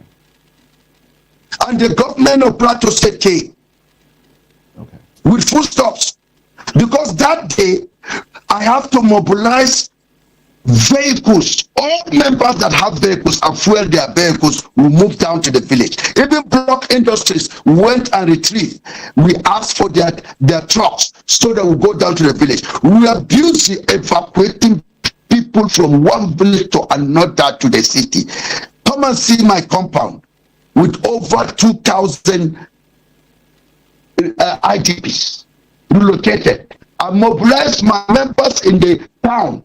The food that they cook for Christmas celebration, they all took it, they didn't eat it. We are all mounting to the camp in my compound. Okay. That's where the people were able to be comforted on Christmas Day with the meat and everything, minerals. They brought it, water. We have to do everything to see that we at least, since yesterday, they didn't eat anything. And they were trekking. Reverend, let me stay with you. In all that you have narrated and the way you interfaced with the government, I'm talking about the state government. Now you said UNICEF came, if I got you right. You said NEMA also came. Yes, even in NEMA came. Okay. Humanitarian came. Okay. Yes. Now, how about the state government? Have they come? You said Jonah Jan came at some point. In that my village, he came personally. Okay, now when they come, when he was the governor. Okay, when he was the governor. When they come, what do they do? When they came, they saw the situation on the ground. They sent support for the village, because when the Fulani came, they loot everything from our own store, from house to house. They loot it and went away with it. To go and feed their machineries that they brought from other places. Rice, anything, they loot it away. So the government came and gave us relief in that time. And let me tell you something. The hands of the governors, especially even that of Benue and also Plateau State. Mufang, the present governor, his hands is tied. Okay. Why? Because Islamic agenda have occupied the federal government. And if he did something, the next thing, Daria, former governor Plateau, did the same thing. The next thing, they put state of emergency on Plateau State because it's a Christian state. Have you ever heard that they put state of emergency in Borno? No, because it's a Muslim state. Even with the killing that took place in Baka area, nobody wants to show it. Okay. Chibok girl, were kidnapped. The same time, even last 3 weeks ago, they went to the village. 2 daughters of 2 different pastors in Chibok were kidnapped. They came the second time to Chibok. My brother, Christians in the north, we are just living with our face and eyes to heaven. We pray with each other and say goodbye, wake up and see each other in the morning, then we say thank you, Jesus. All right, Reverend, I like the fact that you brought in what the government has done. And you also said that the present governor, Caleb Mutfwang, that his hands are tied. It's tied. Let's make a mistake that they will declare state of emergency. Okay, now the state on its own, what has the state government done in terms of raising local security outfits like we have in some states, like the vigilante? Does he have any? Is he hamstrung? Is it that the House of Assembly doesn't want to approve of a security outfit, or what? Is it that he's unable to get approval for arms, to arm his own vigilante? What is the real problem? Do you think that he's under pressure by the federal or the state central government or the security architecture not to do anything like raise an outfit that could combat these men? If not effectively, at least let there be some kind of pushback. I would like for us to understand why you think that his hands are tied. What in particular is the problem? Let me tell you, his hands are tied. One, if he gave order that any machinery that is should be arrested or bastardizing, protect the people, they will say he's been religious bias. While on the understand on the security, they will say they are not receiving order from the governor. It's only the federal government who give them order. He will be running helter-skelter, begging that they should help him. They will look at him, we have not received directive. And these people will finish what they want. After they are finished, as seems, they will call them. They call them that we have finished our job. Immediately, we see ourselves clashing with the security, blocking us not to reach Ruga area. Because our youth are angry, they want to follow them to their base. They'll be blocked. I've been saying it. I went to the general commanding officer in public. Who blocks the youth? Who does the blocking? The security. The security. Is it the police or the military? The army or both? Because it's a joint time, both of them. I cancel it. And that is, I've been saying it publicly, I've been saying it all and all. Even it led to Nigerian army making a press release on my life. That I'm inciting people. As I'm talking to you now, they will say I'm inciting people. What sort of inciting? You know one side has a problem. You've refused to face one side. Those of us that will love peace, will supply peace, we are the victims. You'll be left with crying for your beloved ones, lying down, helpless. That is all you can do. Okay, all right. But when you say you are going to follow, the last time you were on this station, we asked you about providing security for you, either from the state or central government, and you affirmed that, look, what level provided security for you? Now, what is the state of that security? Do they guard you? What do they, when you want to go out, do they escort you or what? What form of protection is that? It's just a protection that maybe because they have put money on my head. Okay. Indeed. The Boko Haram, the Islamic terrorists have put money on my head that any person that kills me first, he'll be rewarded. Now, Reverend, do you fear for your life? I would like for us to get this. Now, do you fear for your life? Fear for my life? Yes. If I fear for my life, I will not speak anymore. Okay. All right. But I'm speaking because already I've followed death. To die is gain to me. To live is to say the truth. And who is the truth? Is Jesus Christ. Interesting. When you say the truth, you are confessing Jesus. All right, Reverend. Because Jesus said, I'm the way, the truth, and the life. Nobody will see heaven, only through him. All right, the president sent some emissary. The president sent some emissary to Plateau State, a peace emissary to Plateau State, so that they will find a way to resolve all the killings and every other thing happening. In that emissary, have Dr. Abiodun Esset, being the person that was sent by the president. I also have the likes of El Buba, Prophet El Buba also participate in that peace emissary and talk. Can you help us actually tell us what happened to be the outcome of that? Are we seeing? Let me tell you, it is El Buba, let me tell you, as spoken, things are calm now.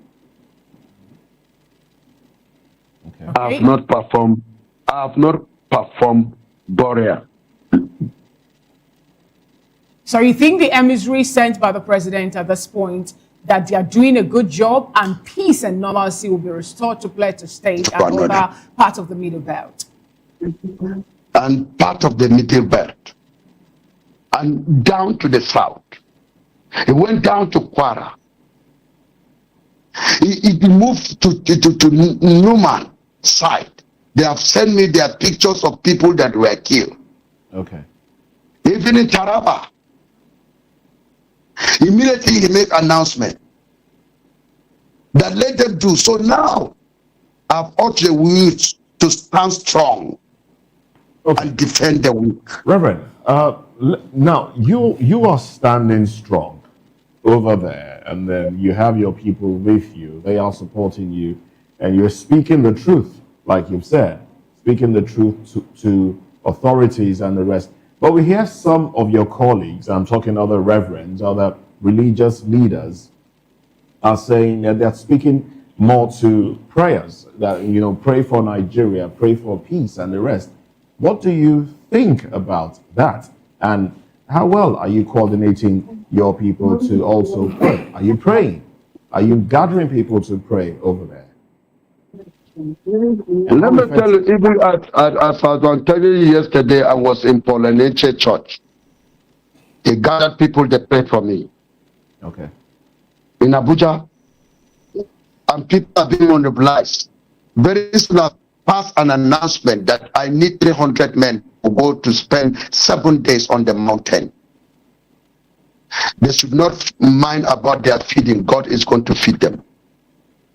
We are going to spend, and people, the caliber of people I've described it, people that are, they know they have never cheated their wife.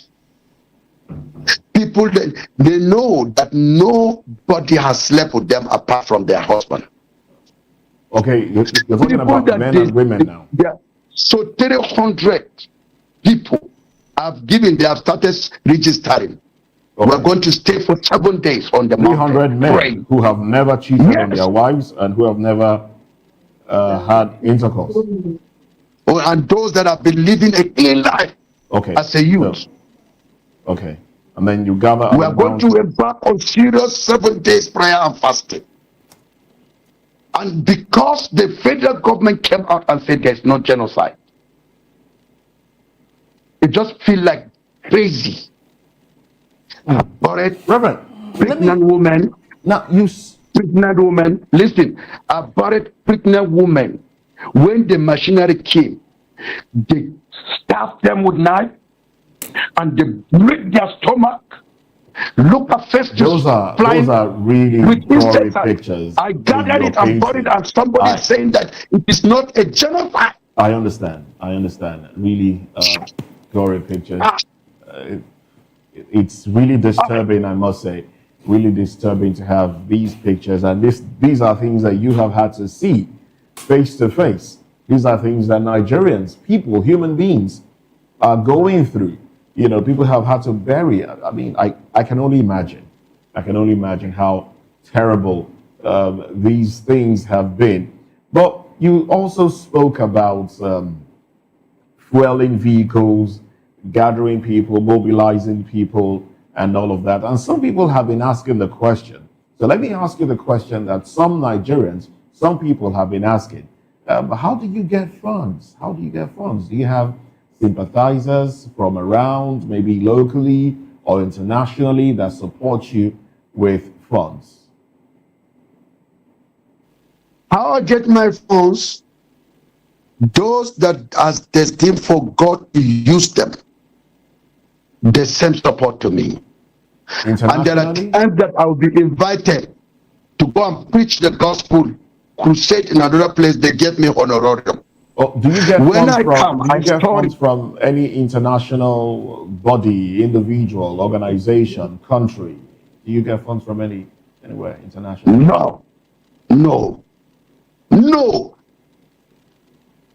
Even as I'm talking, I was just doing a normal thing that I used to do, to shout, to scream out when I reach a burial ground of other peoples in other villages. I would just say that is the end. And with my salary they paid me, I invested in touching people's lives. And there's something I have nothing to church money until they give me. All right, Reverend. Now, do you think, with the way things are now, like you said, I mean, since President Trump made the statement, you say that there's been some sort of calm. Is it out of fear of America coming, or because the government, Nigeria's government, is handling the issue? And according to you, what do you think the capacity of Nigeria's government is to handle this issue of insecurity and displacement? And we're running out of time, but I'm trying to see how I can lump everything. I hope you will be able to answer. And also, how are those in IDP camps living? What is their status? How are they living right now? If you can, I recall all the questions, all at once. Go ahead, please. Those in abnormal people in IDP camps, they have moved down to the village to go and harvest what they have for. They have farm. Even though the Fulani terrorists are pushing their cows into the farm, they eat it. All documented is in my Facebook. Transfer it. That's why I blocked the Facebook. On Nigerian government doing something. Look at it. I just sympathize with this government, especially Bola Tinubu. The people that surrounded him, they are killing this man. Imagine who are the people that came out, there's no genocide. They say, though Christians are being killed, and also Muslims are also killed. Yes, that is a good statement. Do you know they have displayed their weakness, the irresponsibility of defending common man? So they are killing on Christians, they are killing. What did you do? It's irresponsible to the government. They are opposed themselves. And they are saying that they are being scared to every tribe, every religion. Okay, who is the president of the nation?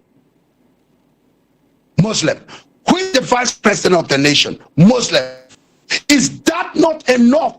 A genocide of the Christian all over Nigeria in the political war? Is that not genocide? Islam is taking over Nigeria, and Christians all over Nigeria are flipping. Nobody wants to talk. How long shall we continue to keep quiet? El Buba is talking very strongly. Ponente is speaking vehemently. Others are also talking that I cannot come. I didn't come to their knowledge. But what of the others?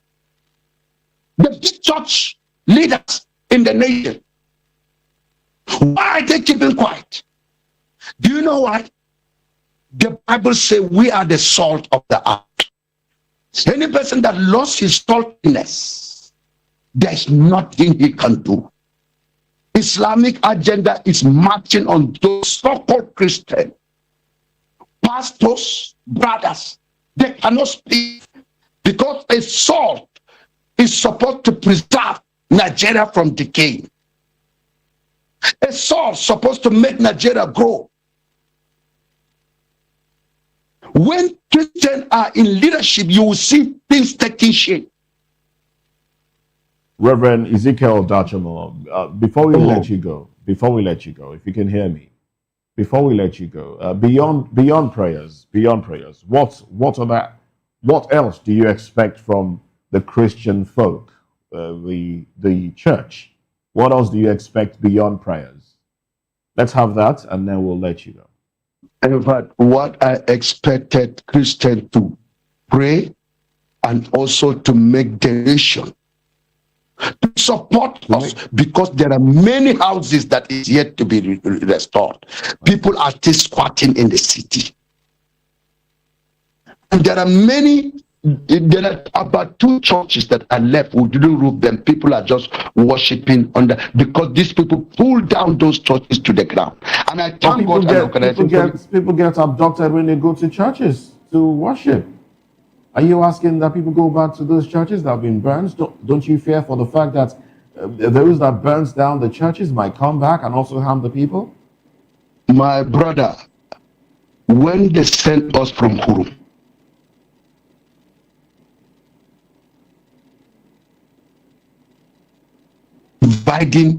distributing our lands to themselves. Even houses that were good, were not burned down. They pencil it out. They divide it amongst themselves to come and stay. So they basically occupy the communities. So that is why they want to occupy the community and take over all the lands. When we heard about that, my brother, we have to be bold to go back, to go and die. So have you been able to recover? Have you been able to recover? We recovered it. Yes, we rebuilt it. We raised money with anything that they support us. Invaders, is that what you're saying? That you've been able to chase back those invaders?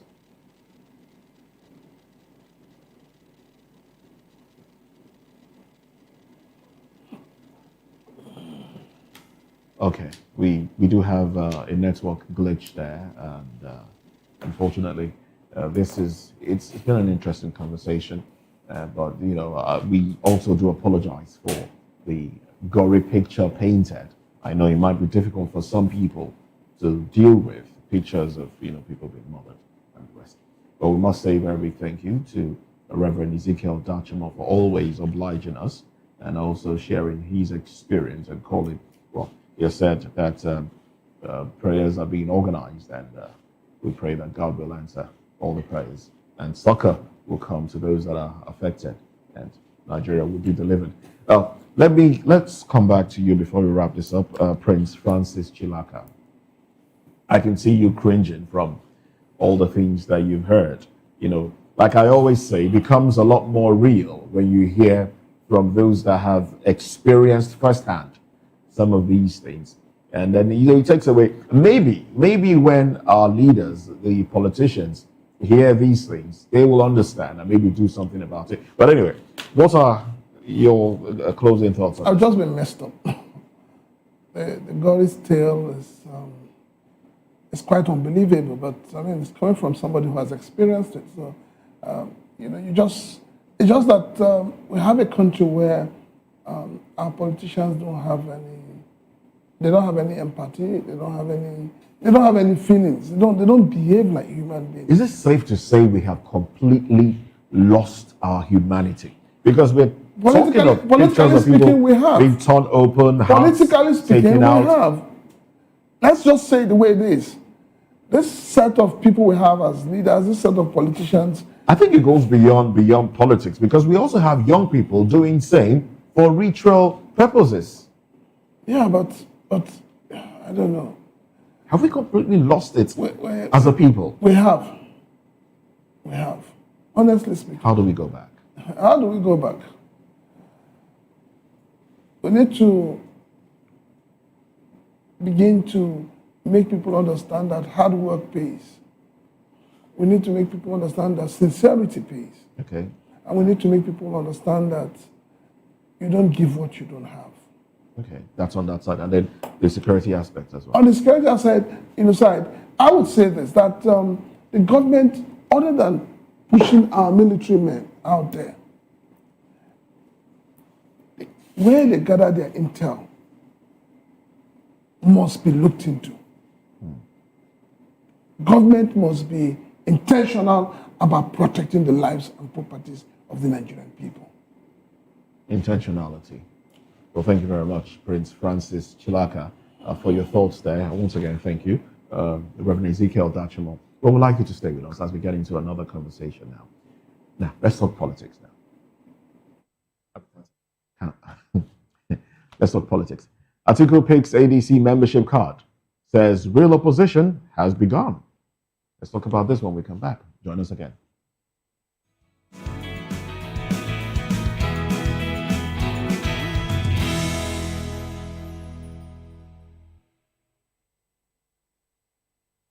In a world where truth is the ultimate power and opinions scream the loudest, it's time to wade through the noise. Hunger no get tribe. Hunger no get religion. And scan the human interest and trending topics that matter. Stay tuned to The Issues, your plug to the stories making the buzz, from politics to science and technology, social justice, and more. Let's tackle the tough questions and expose the truth. The Issues on Voice of the People Television. Don't just react, understand. This is African News on Voice of the People Television, where we don't just bring you the news, we bring you Africa's heartbeats, the policies that shapes our world, and the economy that determines our future. African News on Voice of the People Television. Stay with us.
Hey guys, what's up? How you all doing? They call me Ovisha Nelson One, your number one celebrity host, and you are watching Voice of the People Television, VOP. Stay tuned.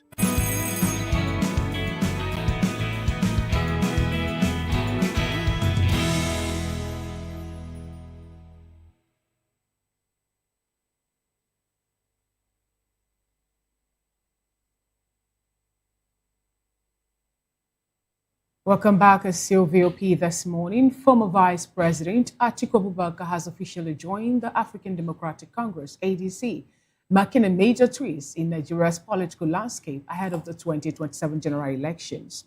The announcement was made on Monday via a post on X, where Atiku Abubakar shared photos of himself receiving his ADC membership card alongside a customized Was001 jersey.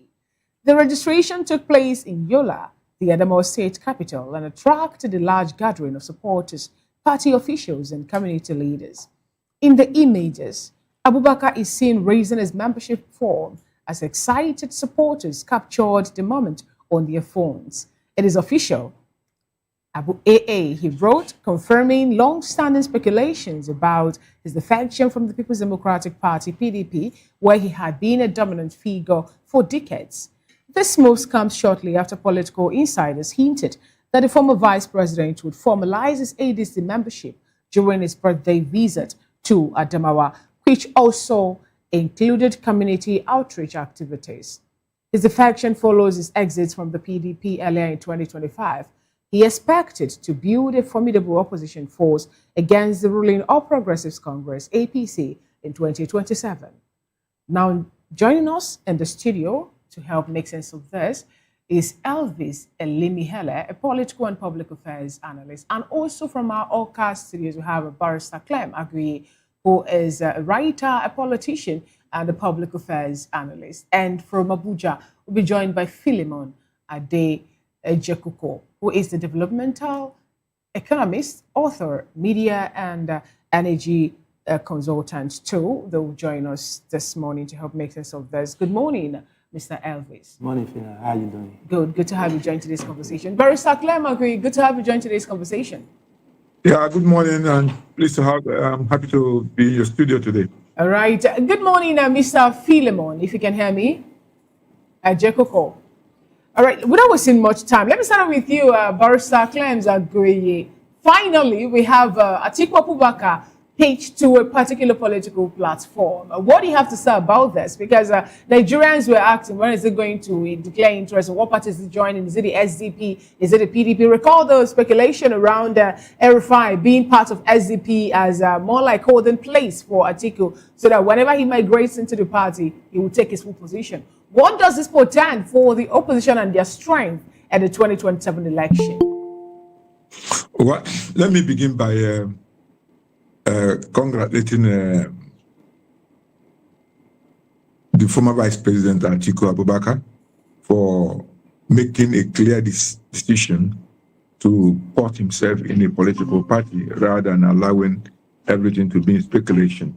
I think it is within his rights to belong to an associate with any political party of his choice, especially now that Nigerians are also eager for change, and the former party that he belonged to, the PDP, which he also had to undermine and also had to build at a particular time, is also in disarray, and I don't know how they're going to come out of it.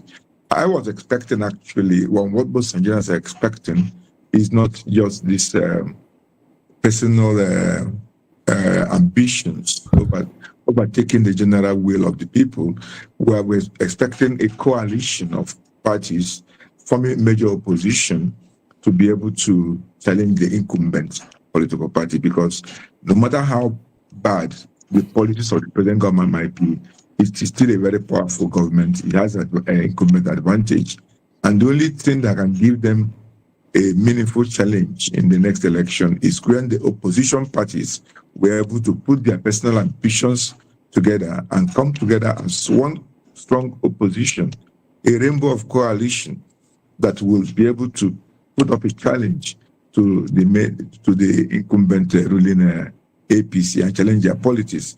But a situation where what we have on ground now are a coalition of individuals, not a coalition of political parties.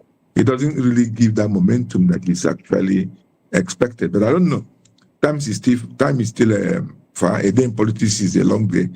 And maybe the opposition will still come together. I wish to see P2B-led party. I wish to see Atiku-led party. I wish to even see the PDP, all of them come into a merger, because once they're fragmented, I do not believe that they will defeat the incumbent party. And the incumbent party has been also working very hard to make sure that the opposition does not come together. And the opposition themselves doesn't seem to be serious about coming together as political parties. If you look at most of the by-elections that have been held and the elections that have been held since the ADC came up on stream, you see that they didn't make any meaningful impact as a coalition in the elections. So I think what Nigerians are looking out for is where oppositions can collapse into one major political party and offer a real alternative to APC. Otherwise, it's a waste of time. Thank you. All right, then. Thank you very much. Very, very brief, and because we're running out of time, Elvis, let me ask you: do you think this is the last bus stop for Atiku? Because you think ADC will be it for him? Thank you, Moses. Atiku, actually, if we want to take his political antecedents, that's why that question has Hydra-headed question. Okay. Because he was once in ACN in 2007 to contest for presidency. He jumped back to PDP. He joined them to form APC. And when he didn't get the ticket, he came back to PDP. So now we are seeing him in ADC. Well, this may be his last bus stop because of his age. And though it might not work in his favor as expected, because like my colleague said over there, we are not looking at Nigeria is the APC stronghold in Nigeria is more than individuals, coming together. We want to see Labour Party fixed and talk of coalition. We want to see SDP completely fixed and talk of coalition, coming together to form a bigger party that will be able to challenge APC in 2027 general election. And we want to also see that most of these politicians that are in these political parties that that are coming, like Atiku has joined ADC now and all that, showing their personal interests and throw up somebody that Nigerians can believe in, not somebody that Nigerians have known so much of their antecedent over since 1999 to today. So if you are bringing in such person, Nigeria will just look at it. It's just the same game that we have seen over the years. I mean, if we see a new person, look, you see the way everybody rally around to be in 2023. If we see somebody that is Nigerians believe that, this one is different from the ones we have ever known, they could make a better inroad. But if you are coming into all this political party with the tension that because you are a money bag, you want to get the ticket to fly the party's ticket in 2027 general election, you are going to miss it. Because APC will give them a better run. Because some people will even tell you that, it's better they continue with APC than to continue with somebody they ever knew before. So the idea of personal interest, they should show it. We want to see more collaboration, more coalition from other political parties. Let them settle themselves. PDP and others can join together. Okay. All in the name of we want to unseat this present political party, APC. If they do that, they'll have a better inroad. All right, then. Well, I'm pretty sure we'll delve deeper into this conversation during newspaper review. But we also have Philemon Ajekuka, a development economist, author, media, and thank you very much for joining the conversation. Let's get your thoughts on this one very quickly. And I understand that you will go with us into newspaper review where we'll talk more elaborately on the conversation. But let's just get your thoughts in about a minute or two, and then we'll wrap up this. I will just make it very short. Thanks so much. I want to concur with the other participants. Look, these guys are just wasting our time. They are wasting our time. They are also wasting our resources as analysts. they are doing the same thing again and again and again. I can tell you they have nothing to offer. Whether it's Peter Obi, whoever they are, jumping from one political party to another, there is nothing they are going to offer. We are not looking for people who will run against APC. We are looking for people who will truly put Nigeria on the path of sustainable development. I have not seen any of these guys as people who will do that. All they want to do is to serve their political interests. Simple. So I am not enthused. I'm not in any way fascinated by what I'm saying. All right. Thank you so much, Mr. Philemon, for keeping it brief. We sincerely appreciate you, being part of this show. And this is how we can go on this show this morning, the morning on VOP television. We thank you once again, Philemon Ajay Kuko, who is a development economist, author, media, and also a player in the energy sector. And Barrister Clems Agui, thank you so much for being part of today's show. Mr. Elvis Limihele, thank you so much. We appreciate your presence here. And also Prince Francis Chilaka and Reverend Dalchamo. We appreciate all of you for being part of today's show. On behalf of the backroom staff, the producer of the show, the Angels manager, the director, and even the studio manager, and my colleagues in the studio, Chukuma Okoro and Moses Humphrey, I am Fina. Okay, Chuku, enjoy the rest of your day and know that Nigeria will be great again. So let's endeavor to be patriotic in all our dealings. On top of the hour 10 a.m. here, we'll have the newspaper review. Do well to be part of that.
Ready for the extraordinary?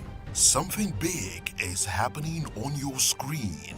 Introducing VOP TV, now streaming on SLTV channel 264. From breaking news to captivating conversations, news analysis, giving you all sides to the story. We bring in-depth discussions on the issues that matter, from politics to sports, entertainment, and lifestyle. VOP TV on SLTV channel 264. Join us as we redefine what television means to you.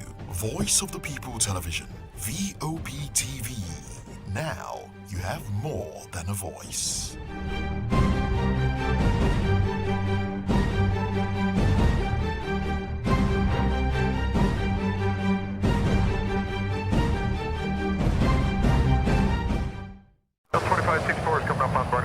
The 2564 Atlantic Tower.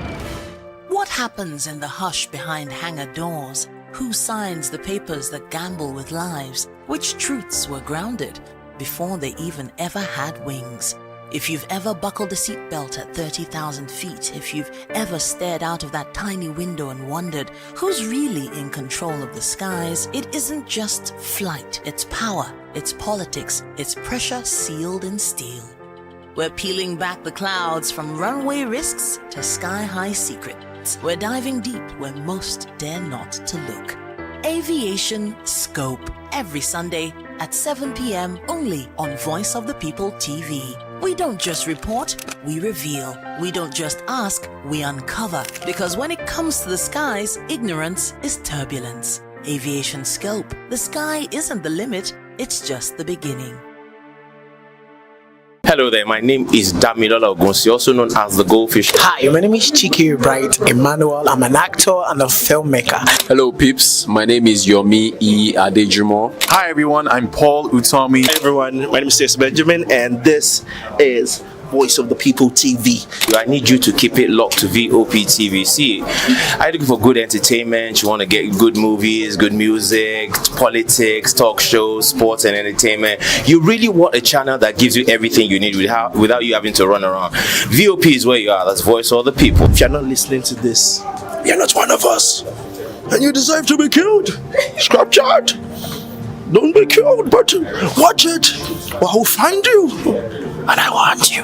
And you are locked on VOP TV. Don't go nowhere. This is where the juice is. This is where all you need for entertainment, politics, movies, and whatnot. And keep watching VOP TV. So keep it locked because I'm locked already, man, and it's money back guarantee. So you're gonna have a good time because I do. And please keep watching VOP TV. I want to actually, I beg you, subscribe, watch it. If not, whatever you see. You better not touch that die because VOP is the plot. From the views on the street, we go to bed empty hunger, to the blaring horns of a hustling city. The loudest voices of the common man got a medium to be heard. This particular administration, they were coming unprepared. It's not a bad thing to renovate the president's lawn. Through top-notch programming, unbiased reportage of news, sports, business, entertainment, and cultural documentaries, Voice of the People 90.3 FM became a symbol for 21st century media. And now, a new baby is born.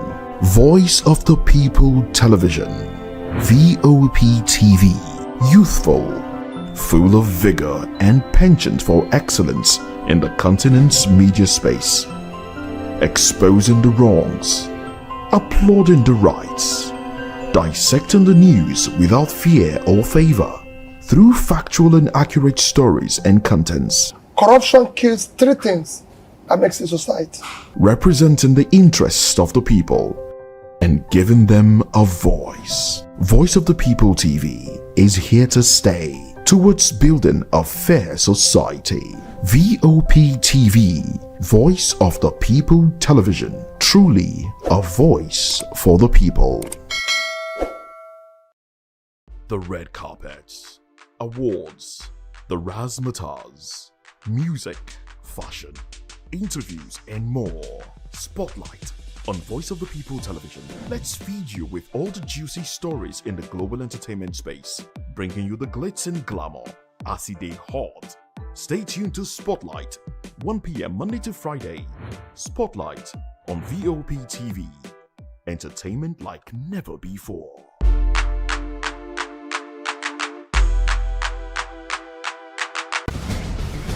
Join us as we drive into the world of politics through insightful interviews with prominent political figures, both serving and former governors, ministers, senators, legislators, party chieftains, activists, and analysts. Get first-hand information into the decision-making processes that affect our daily lives. Highly engaging one-hour program that brings political discourse into focus. I am Chukwuma Okoro. Political Lens, Monday through Friday, 6 to 7 p.m. Join us. In a world where truth is the ultimate power and opinions scream the loudest, it's time to wade through the noise. Hunger no get tribe. Hunger no get religion. And scan the human interest and trending topics that matter. Stay tuned to The Issues, your plug to the stories making the buzz, from politics to science and technology, social justice, and more. Let's tackle the tough questions and expose the truth. The Issues, on Voice of the People Television, Mondays to Fridays, 8 to 9 p.m. The Issues. Don't just react, understand. Voice of the people. You can hear me now. My name is Patrick Doyle, and I wish that you continue to echo the voices of the people. Big up VOP TV. My name is Suibifa Dokobo. Please keep watching VOP TV. Hi, my name is Kwekumali Ikenna Onyekwena, and I am with the Voice of the People TV. Now, if you're looking for the veritable channel for information, politics, robust discussions, you don't need to go far. VOP has you. VOP will always have you. Thank you. Hi, my name is Patrick Diabwa, aka Ibani Chuka, Amayanabo the Eagle King, and you are watching VOP TV. Stay with us. This is Health Check, your weekly guide to better living, smarter choices, and trusted answers. From everyday wellness to urgent health issues, we've got you covered. Health Check only on Voice of the People television, where your health has a voice.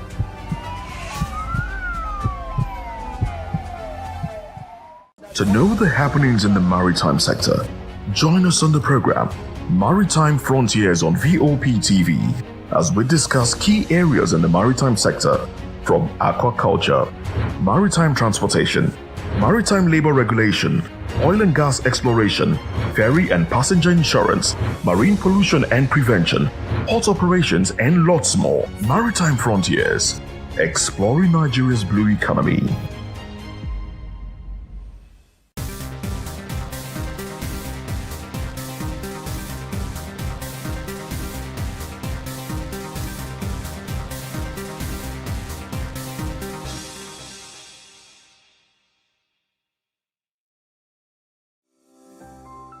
VOP TV.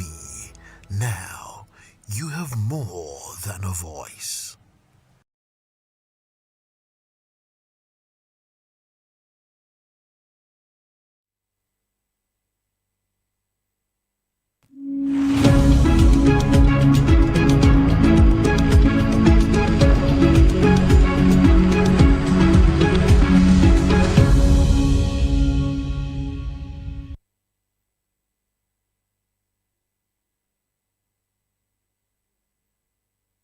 Well, thank you very much for joining us again. Now, this is Newspaper Review on VOP Television.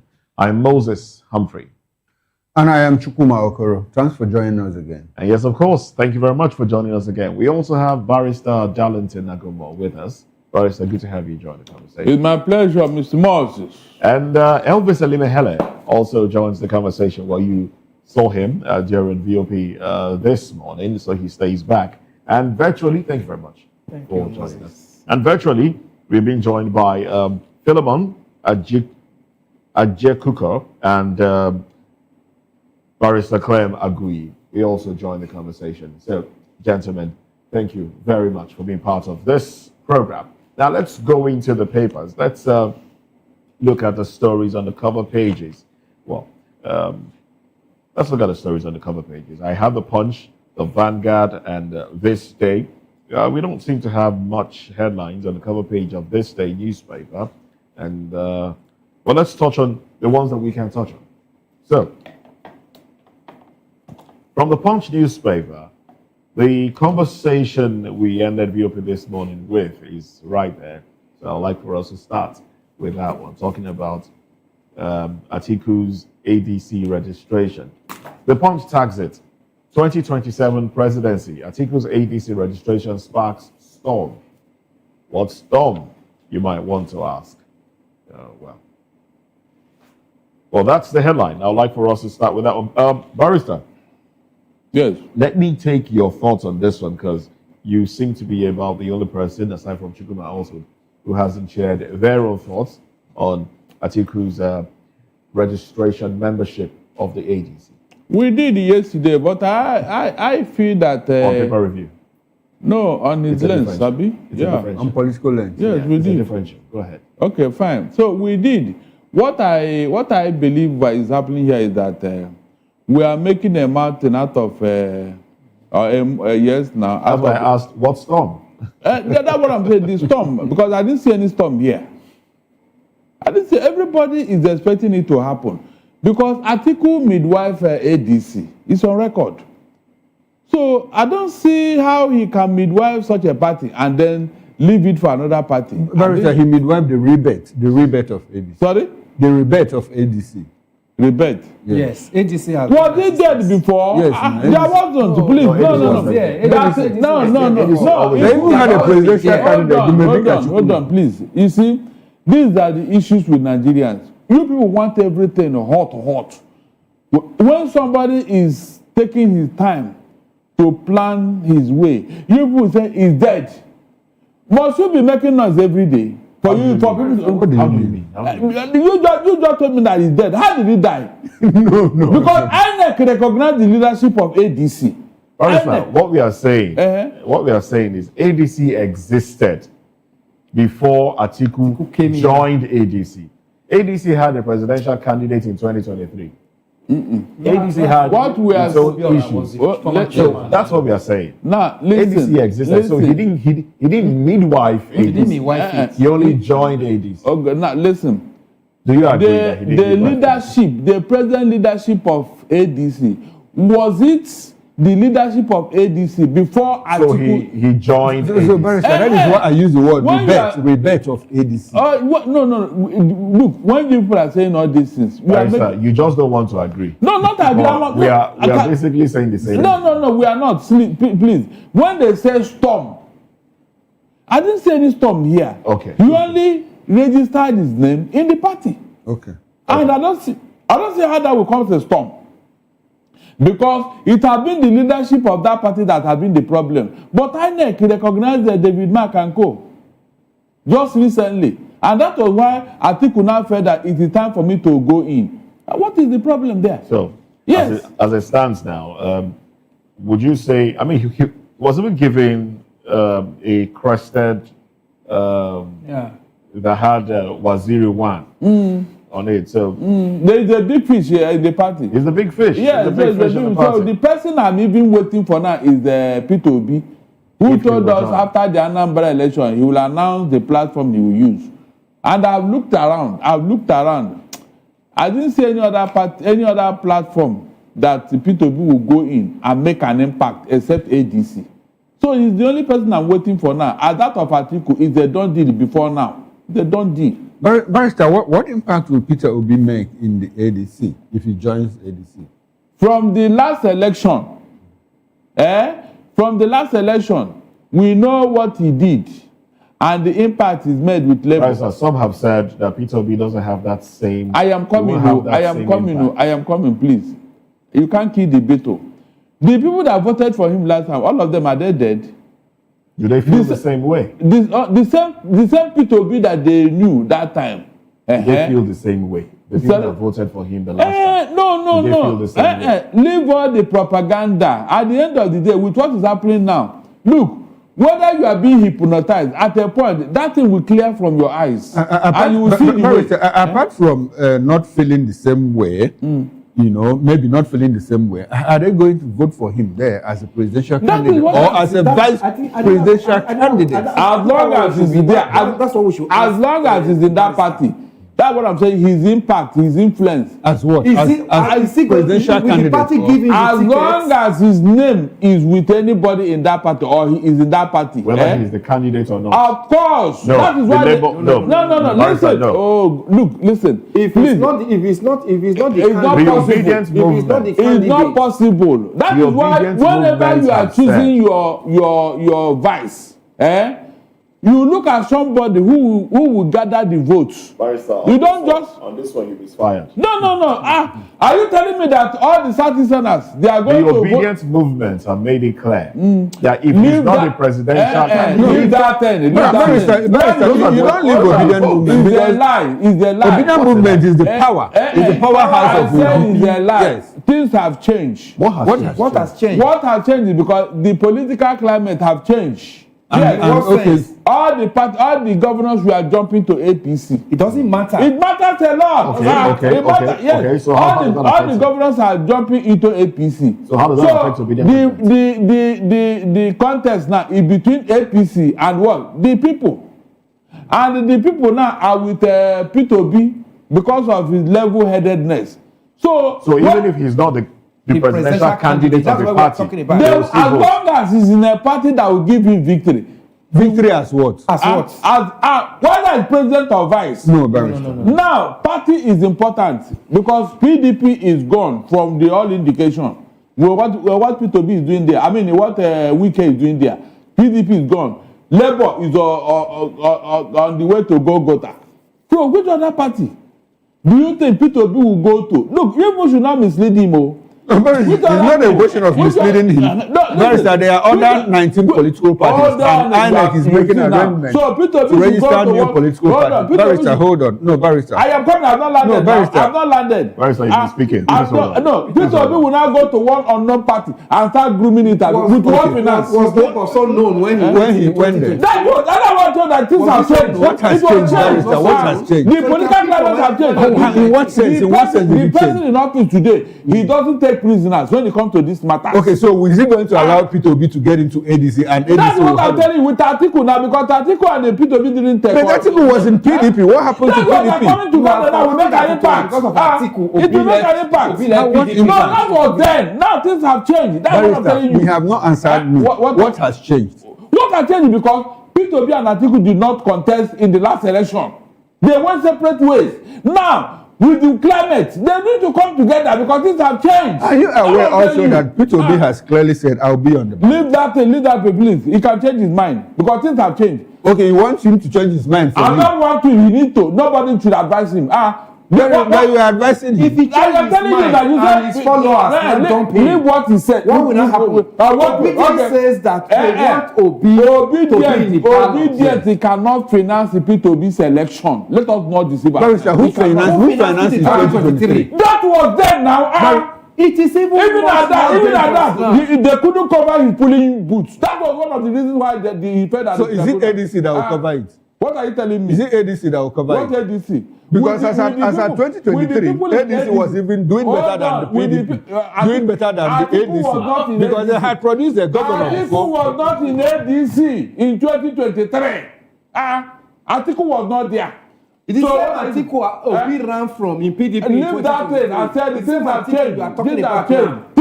I said things have changed. They need to come together now because of the way things are. That's what I'm telling you. They are trying to rescue Nigeria, so they need to come together. Yes, that's the truth. All right, Barrister Clem, you want to add something to this conversation?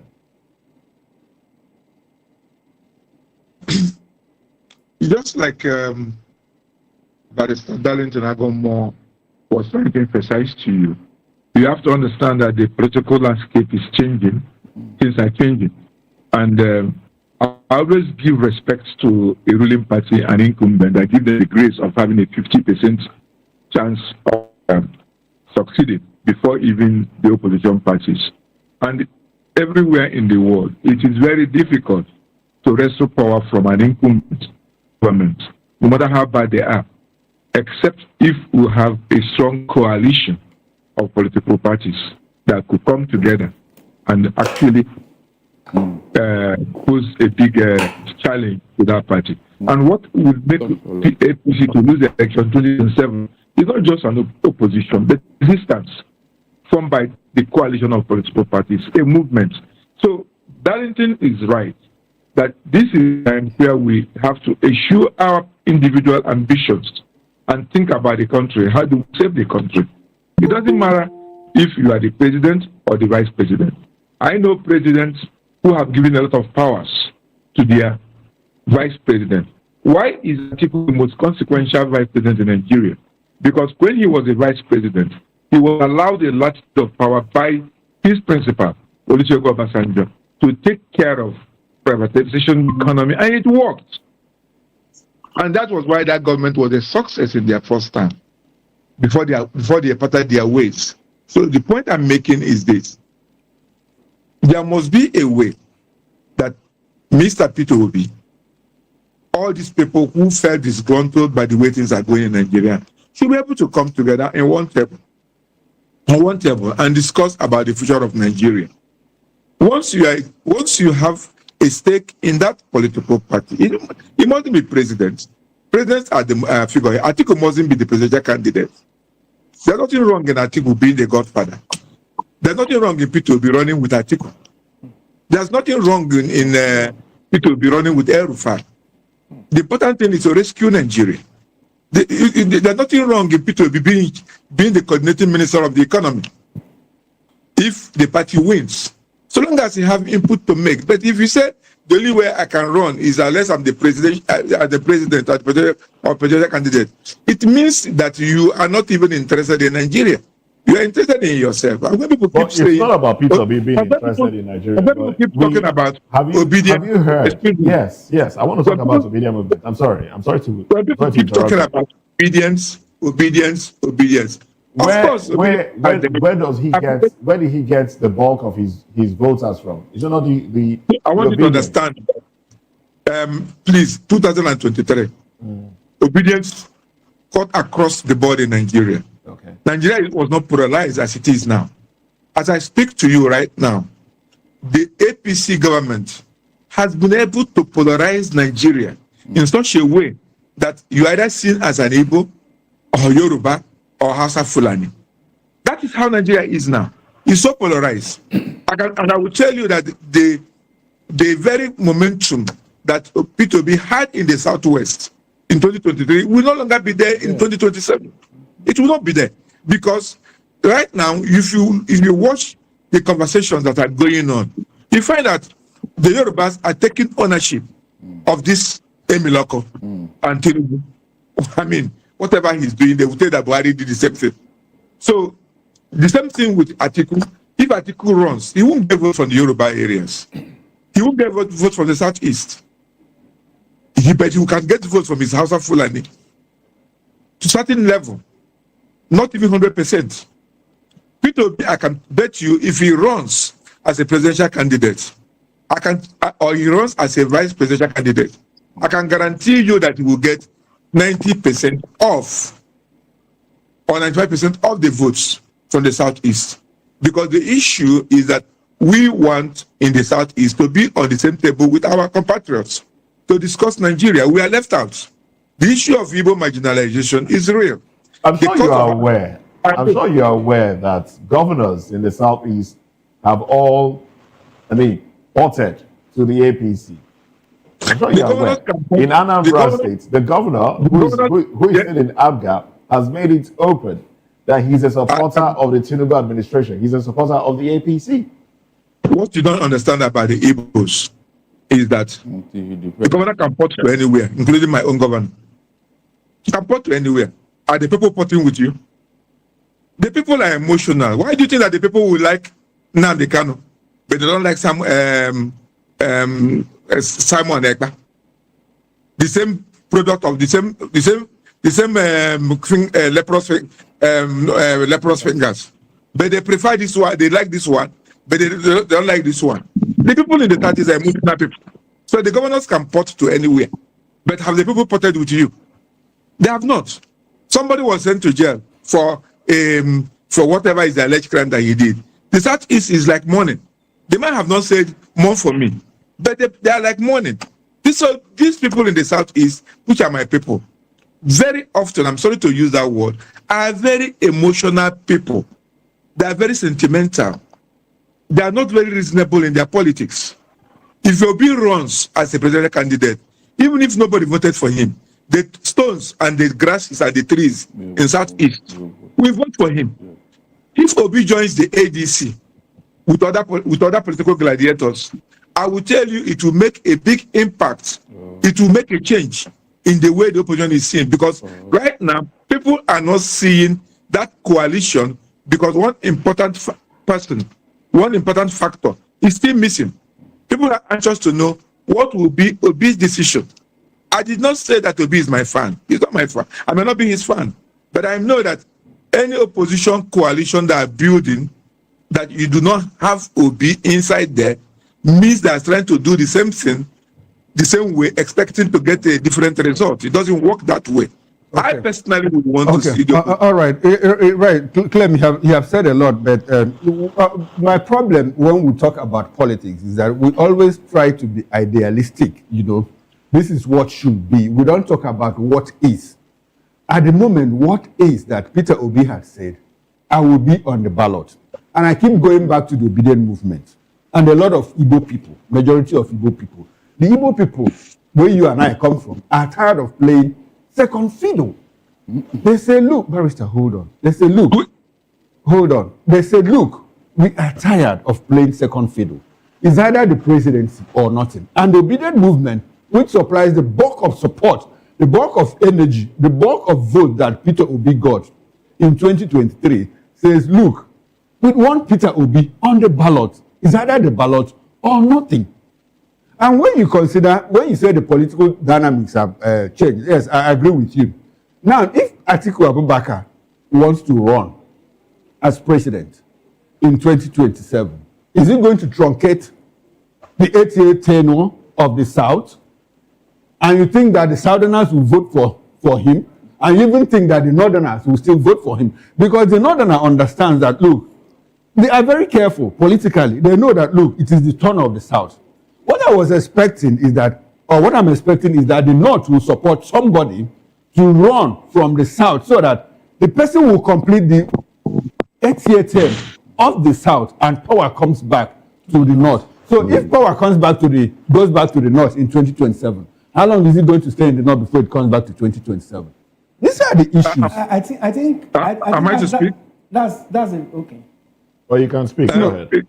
Go ahead. Is your question referred to me or to it's not a question. No, it's not a question. It's not a question. That's just my view. Let me take it this way so that we can understand ourselves.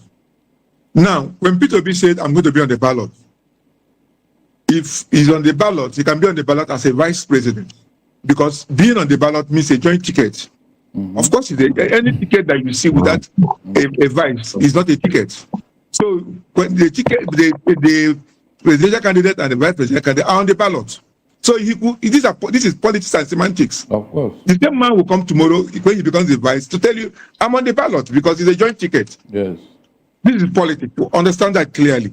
Number two, I said, and I repeat again, that the only thing that can overturn the status quo is a strong coalition of these political gladiators and political parties coming together, including PDP, to restore power from APC. And I'm saying that it is even going to be more than an opposition, but a resistance.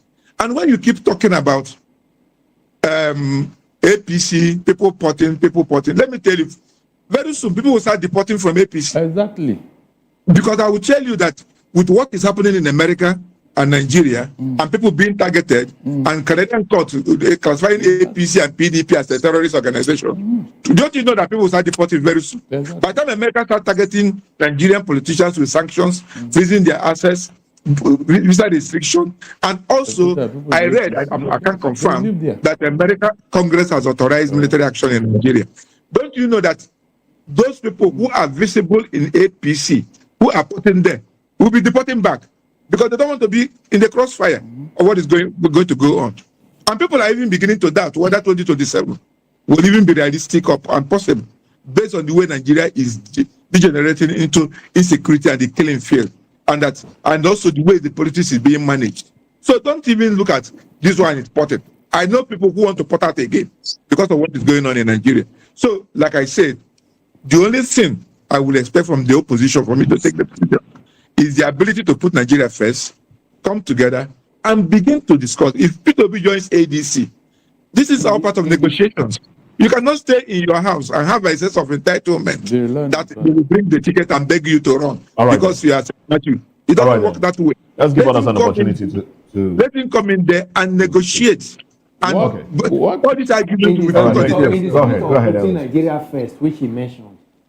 Mr. Okoro here mentioned about the political calculation of 8 years in the south, 8 years in the north. Which I disagree. Okay, we are still coming to you. You will give your reasons for your being for disagreeing on that. Because now the northerners would be of the view that let's South have it for 8 years. So that when it comes to them, they will also enjoy it for the next 8 years. If Atiku Abubakar gets the ticket for ADC and peradventure is going to fly their flag, that will alter the equation if he gets to win the presidency. We alter the equation. This is an understanding, even though it's not constitutional, it's an understanding. And we have come to live by it for some years now. So don't you think that it would have been better for then the Northerners and even ADC itself as it is to look at somebody that they feel, okay, if this one wins from the South, this person can actually fill up the remaining 4 years of the southern part of Nigeria while it comes back to them for another 8 years, irrespective of which political party. But as it stands now, if we are looking at... And P2B has said... I need, what I need is 110 to lay the foundation. If it's given the opportunity. So why don't we even look at such, then instead of talking of VP? Mr. Ajekuko into the conversation. Go ahead, please. Your thoughts. By the route this discussion is going. Are we talking about pan-Nigerian issues? Are we talking about Nigeria? Or we're talking about segments of Nigeria, Southeast, Southwest, whatever. Let me say something very quickly. The 2023 election, as vilified as it has been, was a watershed election. I can say that without any reservation. But here is the key. The politicians were not looking at what we're seeing then. You notice, Abi? Atiku in PDP was not seeing what was coming his way, right? Peter B was just riding the wave. He was not paying attention. And why do I say he wasn't paying attention? Was what happened after the election. You will remember, if you add Atiku's votes to Peter B's votes, would President Tinubu be president today? He would not be president. 13 million. Now, Atiku was not looking at what was going on. Now, after the election, if Obi, for those who are investing so much emotion in Obi, what did Obi do to harvest the goodwill that some young Nigerians give to him? Let me also make this point. Those guys who gave Obi their votes were not necessarily investing in Obi's capacity. Part of that vote was protest vote. They were part of everything they were looking at. And so they said, okay, let's give this guy a chance, irrespective of what he might have. That's what happened. And then between then and now, it is sufficiently visible that Obi is not thinking right. Because if he's thinking right, he would have sat back to say, okay, guys, we had an opportunity. Well done. You people did a great job. Now, it's not over. This is the direction I want to go. And bring them and build, as it were, a political movement from there. Has he done that? No. Now, let me tell you something else I heard. And this was from somebody in his engine room. I'm talking about Peter Obi. We went to see him. He's in Abuja. And we asked him, what about this Obi thing? We have some proposal we would like to push, economic proposal we would like to push to Peter Obi. Do you know what the guy told me? He said, and I say it without any fear, that Obi was not paying attention to substantive issues. And we have seen that between then and now, Obi is busy jumping all over, making comments about all kinds of things, as far as I'm concerned, are absolutely unnecessary. He's jumping, going to visit people who are bereaved, blah, blah, blah, blah. That's not what we want from a Nigerian president or somebody who wants to run for the presidency of Nigeria. We want somebody who is serious, who is looking at all the critical issues that are bedeviling us right now, and who will come up with a blueprint to say, on this, for instance, power. I am so ashamed that the whole of Nigeria is running on 5,000 megawatts, which is not even enough for Abuja. What is Obi's plan? Nigeria cannot feed itself. Does Obi have any blueprint on how to tackle that? Nigeria is not earning enough money from the oil sector because vandalism and revenue leakage. What is his blueprint? So we should stop all this talk about this Southeastern. I beg to disagree with you. Peter Obi has a blueprint, and it's always there in the public. Show me, please. He doesn't have a blueprint. Who else has? Is it Atiku Abubakar, the current president? Did he have a blueprint? If you talk about 5,000 megawatts of power, Obi visited Egypt. He visited Vietnam. Which of the presidential candidates did that? Obi has been talking about moving this nation from being a consumption nation to a production nation. Which of the candidates has done that? Obi is not jumping from one place. My dear friend. Hold on, wait. No, you wait now. You had your time. Wait. Ajekuko, Obi has been preferring solutions about insecurity. Look, this is what we need to do. We need to collaborate with people. This is what the government needs to exercise some form of demonstrate political will to solve the problems. Which of the other presidential candidates has done that or has been doing that? Obi talks about tax system, he talks about the economy, he talks about education, he talks about hospitals. He even uses his money to donate. Even in the north, in all parts of the country, we try to shy away from. See, there is no way we can blind out ethnicity, tribalism from Nigerian politics. As it is even now. in advanced democracies like United States of America, you have Black Lives Matter, you have white supremacists and all of them. If you go to UK, as cohesed as we think that they are parts of England that you go to. You know, you don't talk about being a Welsh. It's affecting It's a problem. It's a problem. So tribalism, ethnicity. Let me land. Ethnicity is real. The only thing we do is what do we harness from those ethnic elements? You know, to unite us as a people. That should be the issue at stake. When people talk about combining Atiku Abubakar's vote and that of Peter Obi, a lot of people voted for Peter Obi because he was on a single ticket. The same Atiku Abubakar ran with Peter Obi in 2019 as president and vice running mate. What happened? That is the question. What happened? The times were different then. Times are always different. So can I Go respond ahead. now? Go ahead. Yeah. Let me say this very clearly. They say talk is cheap. In pre-2015, we have these people who are running the government now, APC. They said a lot of stuff, true or false. Here we are, after how many years now? We're going to 10 years plus. What would you say is the impact of their governance on Nigerians? I haven't seen it. So to just say somebody is talking stuff, my brother, it's not enough.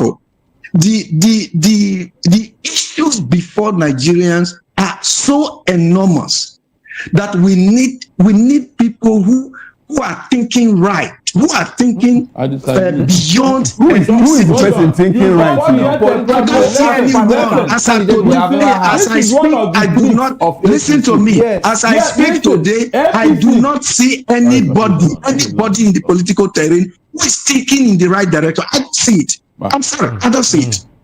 Okay. I don't see whether it's Atiku Obi or Peter Rufai.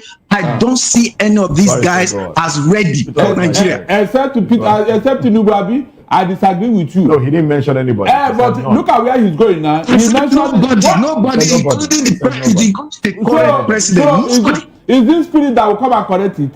Look, all the problem you are talking about was created by APC. Nigeria was not like this before they took over. Is that not a fact? No, was Nigeria like this? I think you are forgetting. I think you are forgetting. You are forgetting where we are coming from. Don't forget that. Hold on. Why did Nigerians bring in the APC? Because of the failure of PDP. They brought in the APC with propaganda. They promised Nigeria if Nigerians were having a great time. That is what propaganda does. Listen, hold on a minute. APC told Nigeria that PDP is a failure, that they did not remove fuel subsidy, that they will make naira 1 naira to $1, that they are going to build refineries, that they are going to restructure Nigeria. Please, is that not what they told Nigerians? And that's why Nigerians said, okay, let us give you people a chance now with all your promise. My brother, when they came into office, what happened? Things went haywire. And you are not talking of that. You are blaming PDP again. Nigerians were deceived by APC. And that is their shame. I remember when John Fayemi was talking, the former governor of Ekiti, he said everything they did that was politics. That they know very well it was politics. Fuel subsidy was politics. He said it. Barrister, let's even take it for granted that APC caused Nigeria, PDP caused Nigeria's problem. Why is it taking APC more than 10 years to solve the same problem? And we are still going back to blame APD. They are adding to the problem. Do you know the worst of it is this insecurity? Under whose watch did it become worse? It became worse under Buhari. Under whose watch? Who they so projected to Nigerians as a retired general. It's not that because we have not been interrogating what APC have been doing in office. Seriously. If we have been matching them bumper to bumper, they won't be in office by now. I'm not joking. What APC have done to Nigeria is unthinkable. Okay. They are too selfish. They are not thinking of Nigeria. They are not thinking of Nigeria for one bit. It's all about election. How to get election. And somebody telling me this and that. What are you telling me? Can we leave this conversation? No, we may not leave it to because no, Barrister, we have to because the let's leave this conversation. We'll pick it up another day. If they are supporters probably before the end of the week, maybe we even join the ADC again. Barrister, nobody is a supporter of anybody. Who are you accusing us? Barrister, no, don't say that. You didn't remember what happened? Don't say that, please. We are all here to analyze stories on the cover page. Don't profile anybody. Some people are here to intimidate us. I will not allow it. Somebody is intimidating you. Telling me that the problem is from PDP. PDP. Where anyway, let's go back and write 7,000 let's again. look at another story. Ike Ekweremadu. Let's talk about Ike Ekweremadu. Now, the Vanguard has this headline: UK rejects federal government's request for Ekweremadu to complete his prison term in Nigeria. Let's talk about that for a minute. I'm sure that will not elicit. That man is from our own region. There was no time, Moses, there was no time the Igbos went to UK or even went to Aso Rock and said, please bring our son Ekweremadu back. Ekweremadu is eating shawarma in UK prison. You want to bring him here to be eating or you may not even see all those things. It's uncooked beans that they cook for them in that Kirikiri. Is that what you want Ekweremadu to come? But you also know that Ekweremadu, in fact, the man is not complaining that he's eating a well. I said shawarma. That rejection, I think I welcome it. Because the people who fail to fix Nigeria as it is, he is one of them. Since he benefited from his but he's living better than a lot of Nigerians. No. He's in prison. Whatever, prison is prison. They are Nigerians who prefer to be in that But kind do you know that what Barrister is saying, that whether we want to bring him to come and be eating apple and all that, if he comes into Nigeria, supposing he was allowed to come in, he would have been in a guest house. Okay, he would have been a celebrity. He would have been a celebrity in the prison. He would have been a VIP. So I think he should remain there and serve his real sentence as it is meant to serve. No, because if they bring him here, it's going to be a different ball game. In fact, we have been seeing Nigerians who tell you that they were sent to prison, but they ended up in guest house where they were watching satellite TV and having the real issue here that they want to exploit Ekweremadu for political reasons. Yeah, we know. Remember that it has failed. Remember Ojukwu. When Shagari MPN brought him in. Shagari's MPN, they brought Ojukwu in. And instead of going to his brother, Azikiwe, who was in NPP, they now put them in opposition.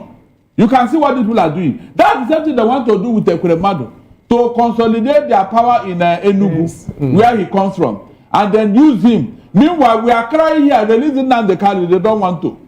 They believe that Ekweremadu will go and congratulate everybody that had a hand in his release. But Nnamdi Kanu will be too stubborn to do that. He will not even thank anybody.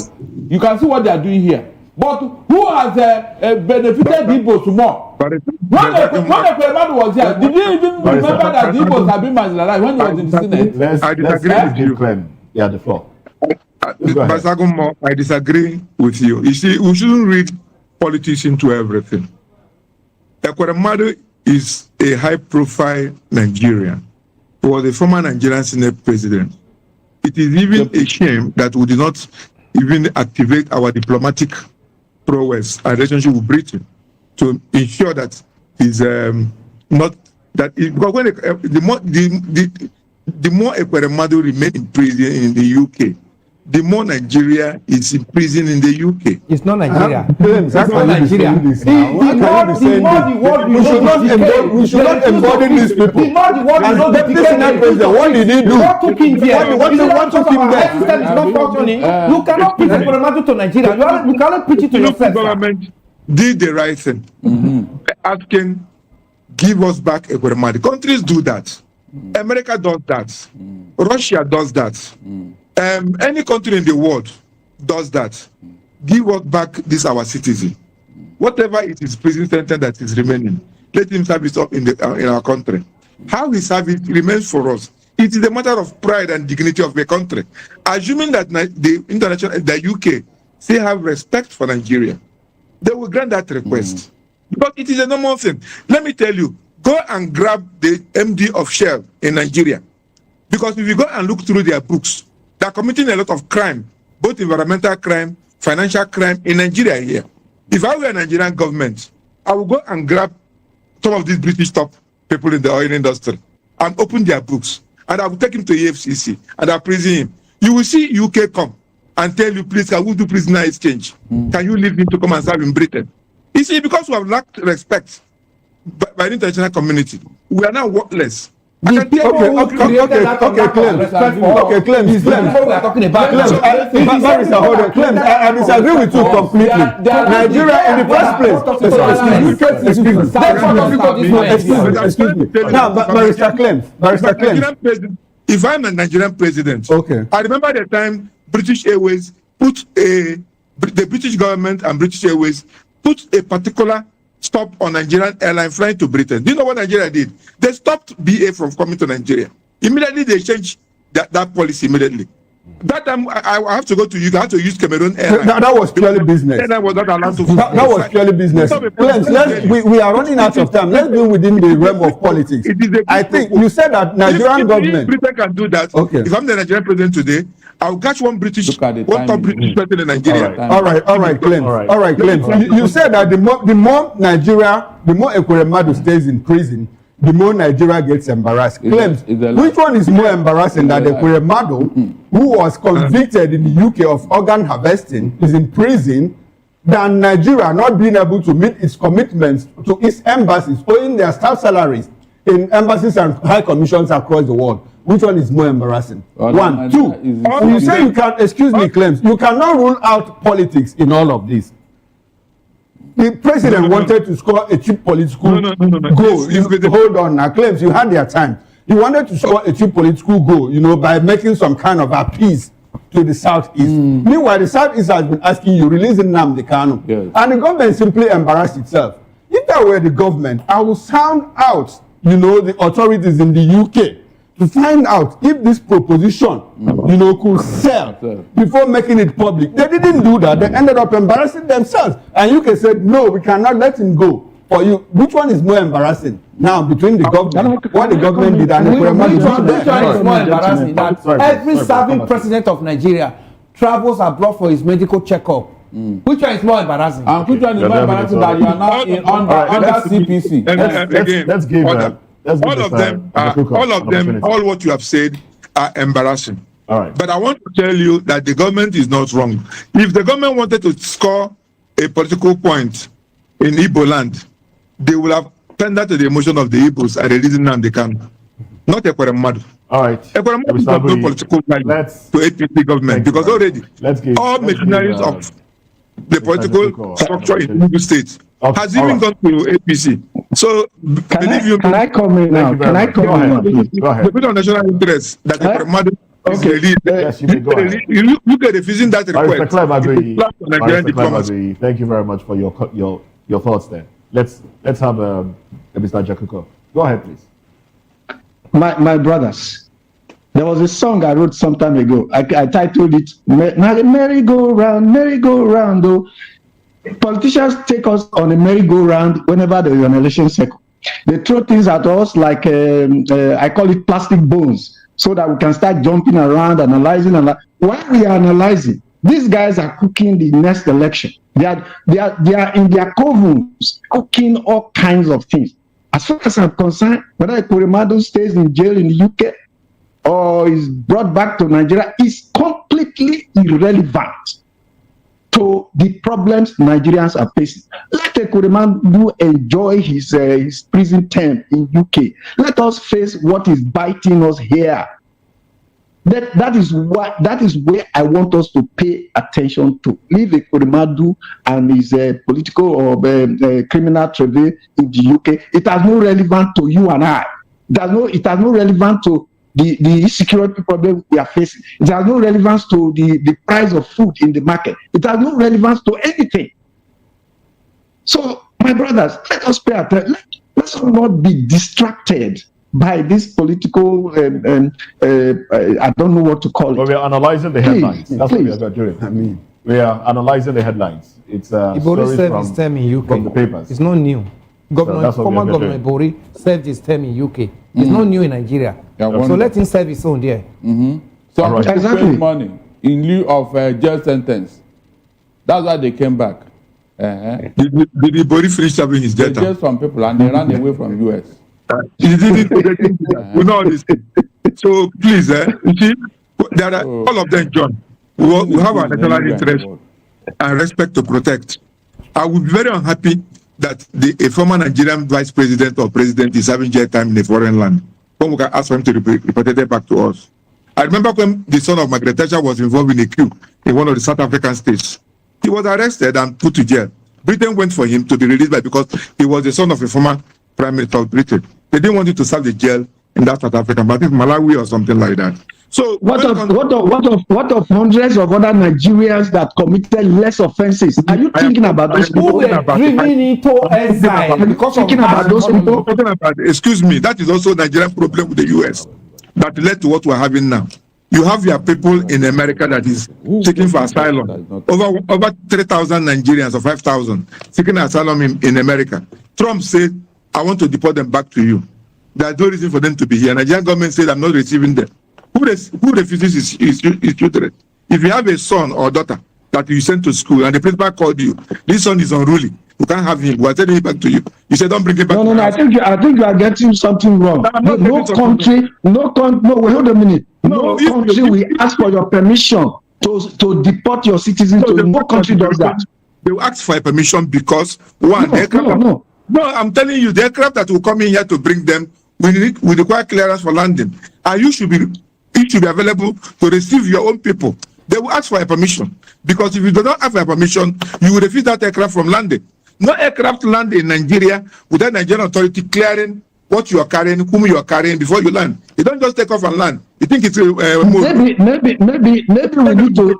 we need to get responses from others, because what you are saying now is novel to me. I'm telling you that no aircraft crosses another country's airspace and land without the country that is landing knowing what cargo you are carrying and whom you are carrying and whom you are bringing. And you have to prepare also your support staff on the ground to receive them. You don't just carry people and dump anywhere. They will know what cargo it is. A plane is not Molue, it's not Kabu Kabu. No, the question I asked you earlier was, what about other Nigerians who committed much less offenses? We were talking about a high-profile Nigeria who has. When you are talking of high profile, what is high about Nigerians? When you are talking of high profile, Nigerians in prison now based on corruption. Yes, Nigerians are driven into exile. Nigerians are crossing desert every day as a lot of harsh economy orchestrated by these people. Then you are talking about high problems caused by this same high profile people. High profile people. All this hardship to Nigerians that they cross the desert and perish in the high sea. You are not talking about those ones. If you go to prison, we are talking about those Nigerians. If you go to prison, because we don't live in a safe society. Because we don't live in a safe society. In a safe society, everybody will be themselves. Nigerian system gave him opportunity to become a high profile. But I'm saying that Tinubu is not wrong to ask for him to come back. All right. And I don't see any political reason for that. Okay. Countries does that. No, now the UK has told you that it was wrong because they say we won't let him go. The matter is over. They are keeping him. And if anybody makes a mistake and goes there and commits a crime, they will keep catching that person. No problem. We cannot change them here. Have you seen what I told you here, that we are celebrating the wrong person? And the high profile people, they don't, when they come here, they don't commit to crimes now. They don't. We are celebrating. Okay, so jail them now. No, jail them. Let us economic crime. Economic crime. These people are committing in Nigeria. Are what? Organ harvesting is the place of the bottom. It's not. We're not a country. For a country, get them and put them in prison here. They are walking about. They are the one that brought this CPC upon us. Yes, they are. The so-called high-profile people. They are the ones. We are here celebrating them, praising them for what they have brought to Nigeria. Was it the missile in Mushi or Oshodi that is the cause of the problem of Nigeria? At all. Was it not the people that you people brought into office? The same Nigeria system in power and create them to become high profile. Even what they have done, for you to even frown at it and say, no, this is wrong, you are still celebrating them. All right, then. How can things get better? Giving them bogus name, high profile. High profile at the detriment of others. Why do you know why I say you're funny? Problem with international airport in Lagos a war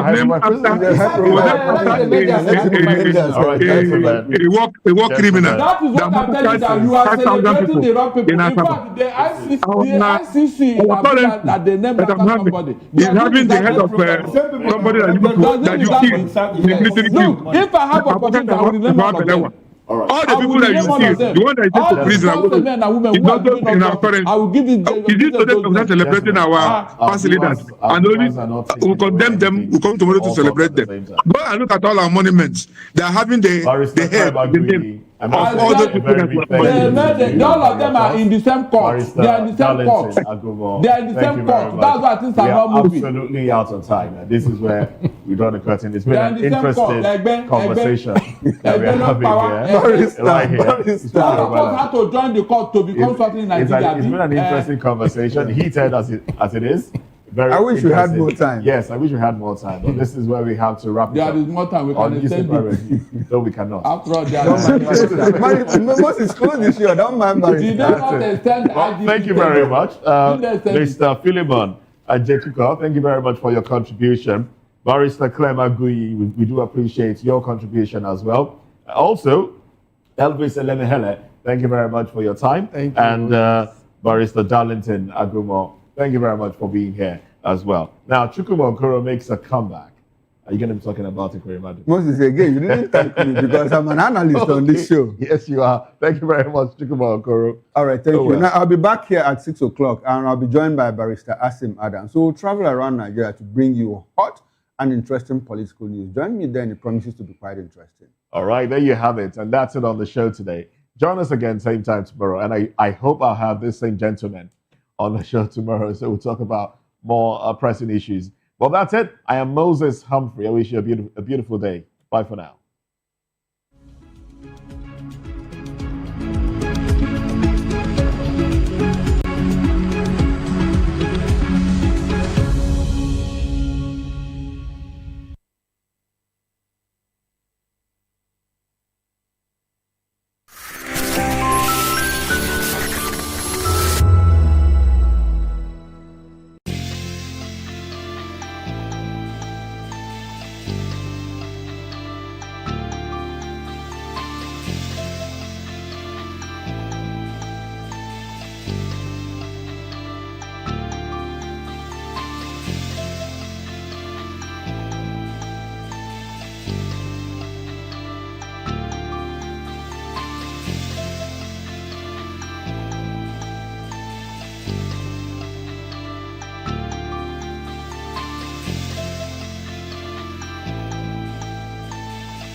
Ready for the extraordinary?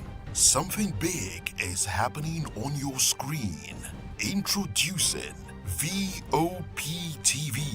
Now streaming on SLTV channel 264. From breaking news to captivating conversations, news analysis, giving you all sides to the story. We break in-depth discussions on the issues that matter, from politics to sports, entertainment, and lifestyle. VOPTV on SLTV channel 264. Join us as we redefine what television means to you.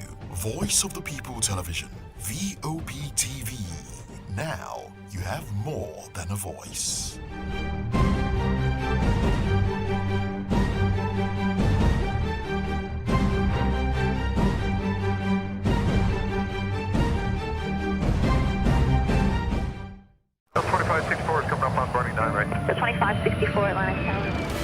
What happens in the hush behind hangar doors? Who signs the papers that gamble with lives? Which truths were grounded before they even ever had wings?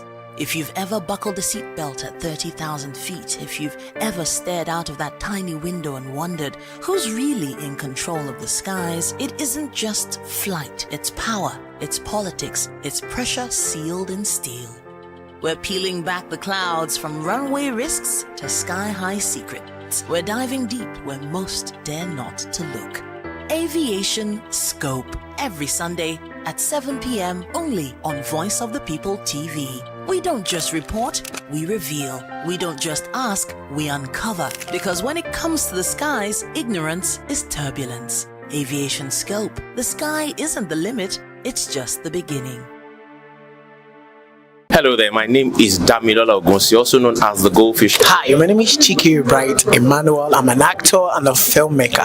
Hello peeps, my name is Yomi E. Adejimo. Hi everyone, I'm Paul Utomi. Hi everyone, my name is Stacey Benjamin and this is Voice of the People TV. I need you to keep it locked to VOP TV. See, are you looking for good entertainment? You want to get good movies, good music, politics, talk shows, sports and entertainment. You really want a channel that gives you everything you need without you having to run around. VOP is where you are. That's Voice of the People. If you're not listening to this, you're not one of us. And you deserve to be killed. Scrap chat. Don't be killed, but watch it. Or I'll find you. And I want you.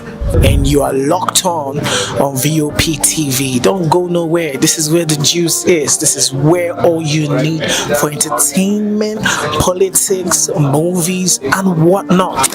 And keep watching VOP TV. So keep it locked because I'm locked already, man, and it's money back guarantee. So you're gonna have a good time because I do. And please keep watching VOP TV. I want you to actually, I beg you, subscribe, watch it. If not, whatever you see. You better not touch that die because VOP is the plot. From the views on the street, we go to bed empty hunger, to the blaring horns of a hustling city. The loudest voices of the common man got a medium to be heard. This particular administration, they were coming unprepared. It's not a bad thing to renovate the president's lawn. Through top-notch programming, unbiased reportage of news, sports, business, entertainment, and cultural documentaries, Voice of the People 90.3 FM became a symbol for 21st century media.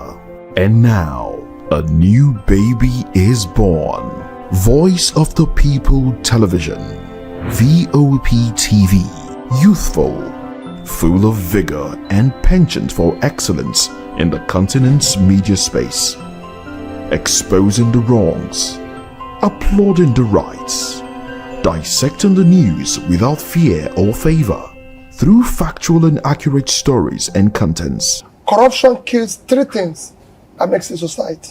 Representing the interests of the people and giving them a voice. Voice of the People TV is here to stay towards building a fair society. VOP TV, Voice of the People Television, truly a voice for the people. The red carpets, awards, the razzmatazz, music, fashion, interviews and more. Spotlight On Voice of the People Television, let's feed you with all the juicy stories in the global entertainment space, bringing you the glitz and glamour as it is hot. Stay tuned to Spotlight, 1 p.m. Monday to Friday. Spotlight on VOP TV. Entertainment like never before.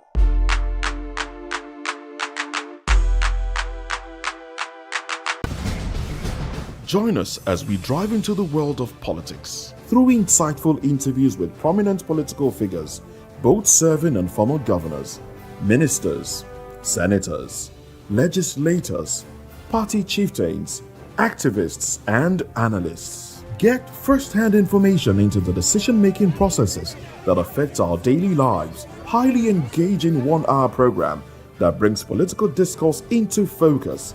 I am Chukwuma Okoro. Political Lens, Monday through Friday, 6 to 7 p.m. Join us. In a world where truth is the ultimate power and opinions scream the loudest, it's time to wade through the noise. Hunger no get tribe! Hunger no get religion! And scan the human interest and trending topics that matter. Stay tuned to The Issues, your plug to the stories making the buzz, from politics to science and technology, social justice, and more. Let's tackle the tough questions and expose the truth. The Issues, on Voice of the People Television, Mondays to Fridays, 8 to 9 p.m. The Issues. Don't just react, understand. Voice of the People. You can hear me now. My name is Patrick Doyle, and I wish that you continue to echo the voices of the people. Big up VOP TV. My name is Suibifa Dokubo. Please keep watching VOP TV. Hi, my name is Kwekumali Ikenda Onyekwena, and I am with the Voice of the People TV. Now, if you're looking for the veritable channel for information, politics, robust discussions, you don't need to go far. VOP has you. VOP will always have you. Thank you. Hi, my name is Patrick Diabwa, aka Ibani Chuka, Amayanabo the Eagle King, and you are watching VOP TV. Stay with us. This is Health Check, your weekly guide to better living, smarter choices, and trusted answers. From everyday wellness to urgent health issues, we've got you covered. Health Check, only on Voice of the People Television, where your health has a voice.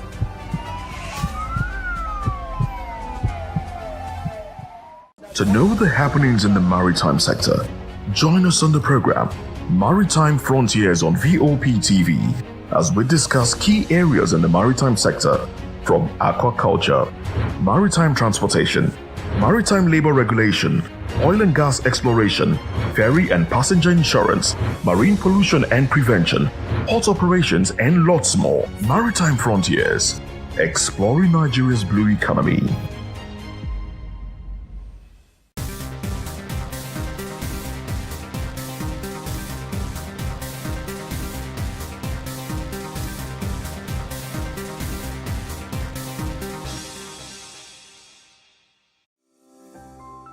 VOP Now.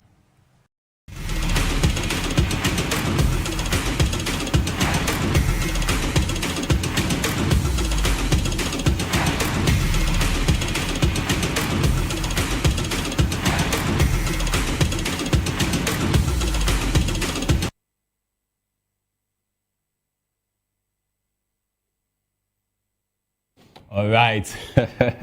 Yes, it's a beautiful, beautiful Tuesday morning. Yes, and you are welcome. Yes, to your show, your sports, your favorite sports show. Yes, on Voice of the People TV. That's Sports Republic, and I am your host this morning. I am Afiz Ogubanjo, and yes, it's been a wonderful, let me say, weekend. And of course, this week has also started on a high. I mean, that weekend where we had the likes of Max Verstappen still showing that he still wants to give a fight. Yes, I was talking about the Formula One. Yes, in the Las Vegas Grand Prix, he won that one from start to finish. what a race by Mad Max, by the way. I mean, Max Verstappen is just a wonderful, wonderful driver. And now he's level on points with second place Oscar Piastri, while Lando Norris is still leading. But, hey, that lead has been cut to 24 points. 24 points now, still with, let me say, 3 races to go, 1 sprint, yes, and 2 races. I think the sprint will be happening in Qatar. And yes, if maybe, let me say, the likes of Max Verstappen and Oscar Piastri do not finish well in Qatar, then we can have a new champion. That's talking about Lando Norris. Yes, that one happened all over the weekend. Lando Norris and Piastri, they were disqualified right there at the weekend, but then they still have a chance to go and make McLaren proud. And if possible, that teeny winning possibility is still there for Max Verstappen also to still take something for Red Bull. I mean, and still show that Red Bull can still salvage their season, and maybe, just maybe, he's going to have that 5-time championship. Yes, 5 in a row. Yes, that's talking about the Formula 1 championship right there. Also, it was a fantastic weekend. We saw Cristiano Ronaldo, a 40-year-old Cristiano Ronaldo, the legend himself, scoring a bicycle kick right there in Saudi Arabia for Al Nassr. And also Lionel Messi doing Lionel Messi things. Yes, a goal and 3 assists. Yes, in that game, leading Inter Miami, his club, to the Eastern Conference Finals for the MLS. Yes, he scored a goal. He scored the first goal, and he assisted Matteo Silvetti and Tadeo Allende. Allende scored 2 goals, and they were all assisted by that man, the GOAT himself, for many people, Lionel Messi. Yes, sir. Once again, you're welcome to Sports Republic on Voice of People TV, and yes, do well to follow us on all our social media handles. Voptv Live, yes, on YouTube, where you can, like, comment, and also turn on the notification bell so that you won't miss, any updates. Yes, so on this show, Sports Republic, and also on other shows or subsequent shows as well. And we will be starting from the world of boxing today. Yes, you know how we do on Sports Republic. We give you the GCS stories, and we'll be starting from the world of boxing, where let's celebrate a legend and former world cruiserweight boxing weight champion. Yes, that's cruiserweight champion all over the world. It was Nigerian. Yes, Bash Ali. Yes, that's talking about Bashiru Lawrence Ali. Yes, popularly known as Bash Ali. Who's 69. Yes, he's still to have returned to the ring after 21 years. Yes, that was his last bout. Was in 2004, and he faced Prince Bob Alagoro. Yes, in a 30-minute exhibition stamina test. Yes, they labeled it a stamina test in Lagos, proving he's still fit enough to last a tough bout. And he said, I am still fit and can still last 30 minutes in the ring, which many my age can't do. I still love boxing. Yes, sir, Ali said. 69-year-old, lasting 30 minutes. It's still okay.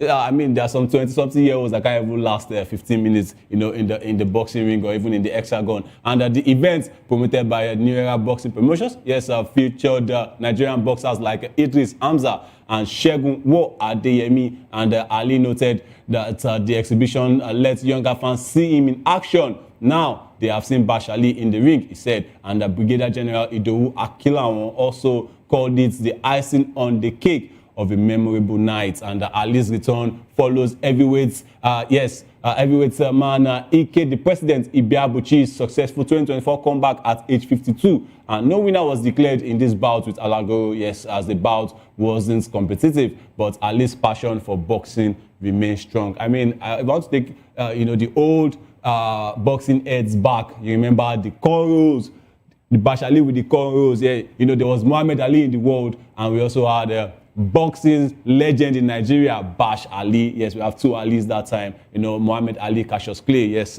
God rest his soul. And also we have Bash Ali, yes, himself right here in Nigeria. And Bash Ali was very, very, very good. I mean, the old boxing heads, they're going to bear me witness for that one. That Bash Ali was fantastic. He was, like I said, cruiserweight champion of the world, not even for Africa or for Nigeria, of the world. Yes, Bash Ali that time, and they call him Mr. President because he still has that ambition of ruling this country one day. And he's 69, and he's still coming back to show that he still has that passion, that strong passion for boxing. And he lasted 30 minutes in the ring at 69. I mean, that's very, very, very commendable. And let's move on, and still talking boxing. Yes, let's move on to the next one. This time is a legend already, yes, in the eyes of many, and is still trying to etch his name, in that legendary status, in that Hall of Fame for boxing. But this time, Let's talk about a rising heavyweight, not the champion yet, but it's a boxer. Rising heavyweight Moses Itauma has warned Jake Paul that fighting Anthony Joshua on December 19 in Miami is suicidal. Yes, sir, and they urged him to reconsider. Jake Paul, he said, please reconsider. This is suicide, the 20-year-old British prospect said during a live stream. Itauma, who has sparred with Joshua, believes that Paul has no idea what's coming and predicts the scariest knockouts you have ever seen. And Itauma, who is unbeaten with 10 knockouts in 10 fights, emphasized that Joshua hits 3 times harder than anyone Paul has ever faced. And he even offered to spar with Paul to show him real power, questioning the value of the fight's payday if Paul ends up unable to remember his name. that was a bit funny right there. And former WBA champion David Hay, who is also British, shares the similar safety concerns. And the 8th round bout between Joshua, who is a 2-time world champion, and Paul, who is 12-1 with 7 knockouts, takes place at Miami's Casella Center on December 19. And I mean, the payday there, I think, is arguably going to be $184 million, which is going to be split evenly. That's a big check. But when you look at the two boxers, a former heavyweight champion, a 2-time world champion, wants to take on a YouTuber who turned a boxer. And his category is even the cruiserweights. You still have the welterweights, you still have the light heavyweights. Before you now move to heavyweight, you want to take on a 2-time heavyweight world champion. And when I saw videos that they've made, on the build-up to this fight, taking place in December 19, I saw the way Jake Paul was coming out to say, I'm going to knock him out. Yo, I've been so skeptical when I saw this fight come up. A lot of people wanted to fight Anthony Joshua, including Itauma himself. We saw that people come out, heavyweights coming out to say they want to take on Anthony Joshua. And Joshua